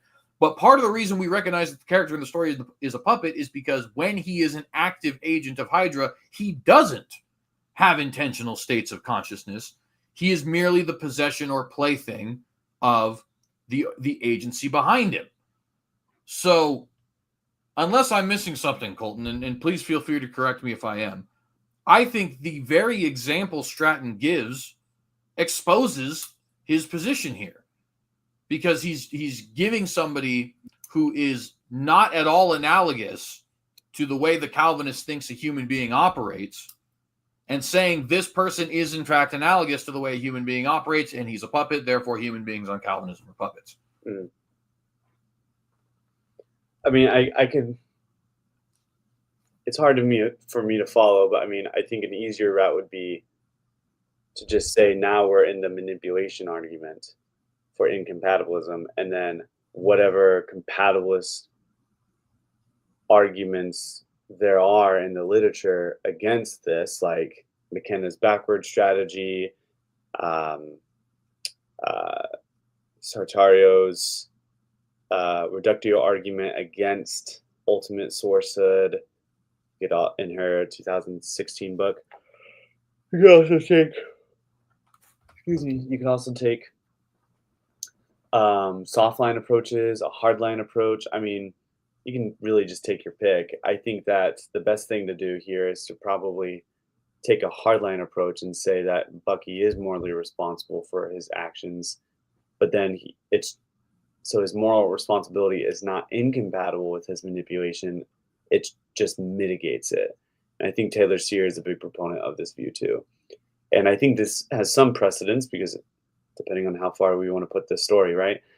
In Civil War, clearly, maybe it's because he was irrational at the time, but clearly Iron Man, Tony Stark, held him blameworthy for the death of his parents, even though he was clearly manipulated at that time for the death of his parents, right? Right. And so, I mean, we kind of feel for Bucky, right? Like oh man, why is Stark being so mean to him? He's trying to kill him, right? Because he couldn't have done otherwise or whatever. He couldn't categorically have done otherwise. All those intuitions start to prop up.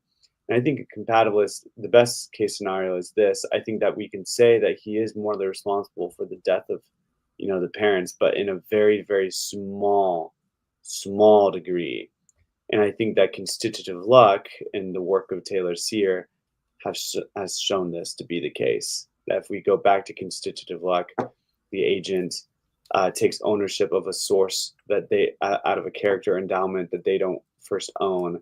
And yet we want to hold those agents as morally responsible to a small degree, just like little agents, right? Children. In the same way, Taylor Sear says that manipulated agents are like little children, that we can't hold them morally responsible, just in a very, very small degree. I think it's a plausible argument. I think that this is probably the best route that a compatibilist could take here. And it has varying implications and stuff like that, which we won't get into. But not to say anything you said is wrong. I think this is an alternative approach. Well, and to be fair, I think that particular point now I would let that rest even and let the audience decide whether either, this is more convincing than the other or even a combination of both, if that's even possible. I kind of doubt it. But, I think that was well articulated. So we can just kind of leave that there. And I don't know if there's much more I actually want to respond to in this. Let me go through. I don't recall off the top of my head. No other academic uses this. Yeah. So the academic thing, I don't know. we don't have to go through it, but I do remember he saying in that issue, he said it before in the past that he's his own libertarian. And that Tempe in this case is not God, because I argued, I said that Tempe criticizes Bignon for even responding to it in a book, the puppet analogy, Right. And, Stratton says in this video that, well, Tempe isn't God. And I want to say, you're right, Stratton, Tempe isn't God. None of these philosophers I quote are God. Right. But it does, based on the rhetorical triangle, produce a strong ethos towards me and against you. Because I have incompatibilists here that would argue against what you say. Now, you can be your own little libertarian freedom fighter, and you can go in there, but you're alone, my friend, and you'll get shot down fast instead of an army of incompatibilists who have done decades of research before you and I were even interested in the topic. I mean, pick your poison. That's all I have to say. Right. And then later he talks about his consciousness, the relevant difference again. And if I remember correctly, I think he's kind of just repeating himself in that one. So yeah, I think we're done, actually. I thought we would end up having to go through this whole thing, but I think we might actually be done with this video. Which means, I guess, that we're done with this video, because I don't want to go into the DOD one and after 3 hours. But yeah, anything you'd like to say before we give some of the, well, I guess that would be the parting thoughts, but at any rate, anything else you'd like to add? No, I think again, Stratton is a brother. He's a Christian brother. I think he means well, and he really does want to have iron sharpening iron, and so I think that we can push the dialectic further. I wish that he would have a discussion with us, with me, with you, it doesn't matter, but a live discussion instead of this like, oh, I can't respond to them because of PhD, like we said at the beginning of the video. Right. But then he's responding to us, or he can't have a discussion with us, but then he's responding to us at the same time. You can't have it both ways, my friend. And then I also just want to add, last thing is, that I think Stratton's biggest problem here, after years of looking at his work and content, is that he really does think of determinism as as a bad word, a dirty word, buzzword. When he sees it, it almost is like a dog that lights up and says, "Oh, bad! It's bad! It's bad! Bad!" And then he goes and just nails in, if determinism is true, then you can't do this and you can't do that. It's metaphysically impossible to do this and blah blah blah, completely forsaking the dialectical context in which arguments are presented. And I think that's probably the biggest issue I see in his work. He did it with Bignon. He's done it in these videos. He's done it in responses to me before. He just doesn't quite get the back and forth. Your argument, I respond. Still your argument, what do you say in rejoinder to that response? And no, contrary to what he might think, determinism isn't just a blanket that you can spread on all things everywhere in the argument and the dialectic and say it's bad, so therefore your responses somehow don't matter. It's just really bizarre. It's very bizarre. If you want to look, anyone who's interested in volume 2 on my academia page, which CJ linked at the bottom, one of the very first sections I go through is his dialectical context with Bignon, his back and forths. And I actually do argue that I think he should publicly apologize to Bignon, because he just bastardizes the conversations with Bignon here. And Bignon is very brilliant, and he makes it very clear. Bignon noticed this too, by the way, in his second video of Revealed Apologetics with Eli Ayala, and that was in May-ish, June-ish of 2020. Right, so about 5 years ago. Right, I know the video. Right. He said the same thing, that Stratton just has this tendency to just jump without understanding dialectical context. So that's my parting thought. He needs to do better at understanding those contexts. Yeah, and I completely agree with that. And I also I won't get too deep into it, only because I had my little soapbox moment earlier in this video. But I think that the one thing I'll add to it is just I think this could go a long way in general, because it seems like frequently when we're having these conversations, like I'll have a conversation with somebody about, for example, I have a good friend who I won't name here just because I don't want to badmouth him while he's not here. But he was talking about this DOD paper, and in the first section of the DOD paper, I was, or second actually, but responding to premise one, I was giving the argument that basically, like you've said and others have said before, that you just can't grant the first premise. It's unfalsifiable. It's also unprovable, and it's also ungrantable. And the response back to me was, well, yeah, but you're not arguing that God does actually determine somebody to have completely true, false theological beliefs. You're just arguing it can't be granted. So what's the point of this whole section? The reason I bring it up is because I was trying to explain to him, well, the point is the argument as phrased fails. If we want to get more technical, which I do later on in that, I call it the Bob problem to be funny, but, if we want this argument to hold water, it needs to have, it needs to be spoken more clearly. It needs to choose its words more clearly. It needs to be argued in such a way that I can't find even these minor problems. And so this is basically a imploring for correction, right? But the reason I bring all that up is just to say that friend of mine, not the exact same problem, but he's having a similar problem where he doesn't understand the structure of how arguments and how logic are supposed to look. Logic is hard. We often say, like I want to, what's that old quote, right? The women are emotional, men are logical, right? And I've always hated that because, like, I get the point they're trying to make as far as like there's a sentimentality in women that men don't tend to have. Men tend to be pragmatic, things like that. But when you use the word logical, it's like, dude, logic's really difficult. Like, humans are actually generally not logical, and right. I think it's generally true all around. So to see a big name like Stratton to willingly say, hey, I haven't been engaging in dialectical logic the way I should be, let's move this forward. I think it could do potentially a lot to help everybody in the YouTube sphere and the apologetic sphere and the theology sphere, etc., to maybe say, hey, that's right, actually. Even right. If I still hold to my same conclusions, I need to hold to them in a more logically coherent manner. So I said I'm only going to add this one small thing, and I think I talked actually maybe as long as you did. But at any rate, that'll be a thought I'll add to that. And I'll just part by saying, Shalom, saints. Thank you all for watching this video. If you liked this video, please consider liking, sharing, subscribing, hitting the bell to get notified every time we go live. Leave any questions, comments, criticisms, concerns, critiques, anything of that nature in the comment section down below. There are tons of links in the description. You can find links to all of my various social media platforms. You can find links to my other channels, my paper, and my book. You can find links to my guestsacademia.edu page. And, of course, you can find links to any financial, if you want to make any financial contributions, appreciation in advance if anybody decides to do those things. I plan on being back at some point, of course, but I can't tell you it'll be soon or far because I don't know when and I don't know what.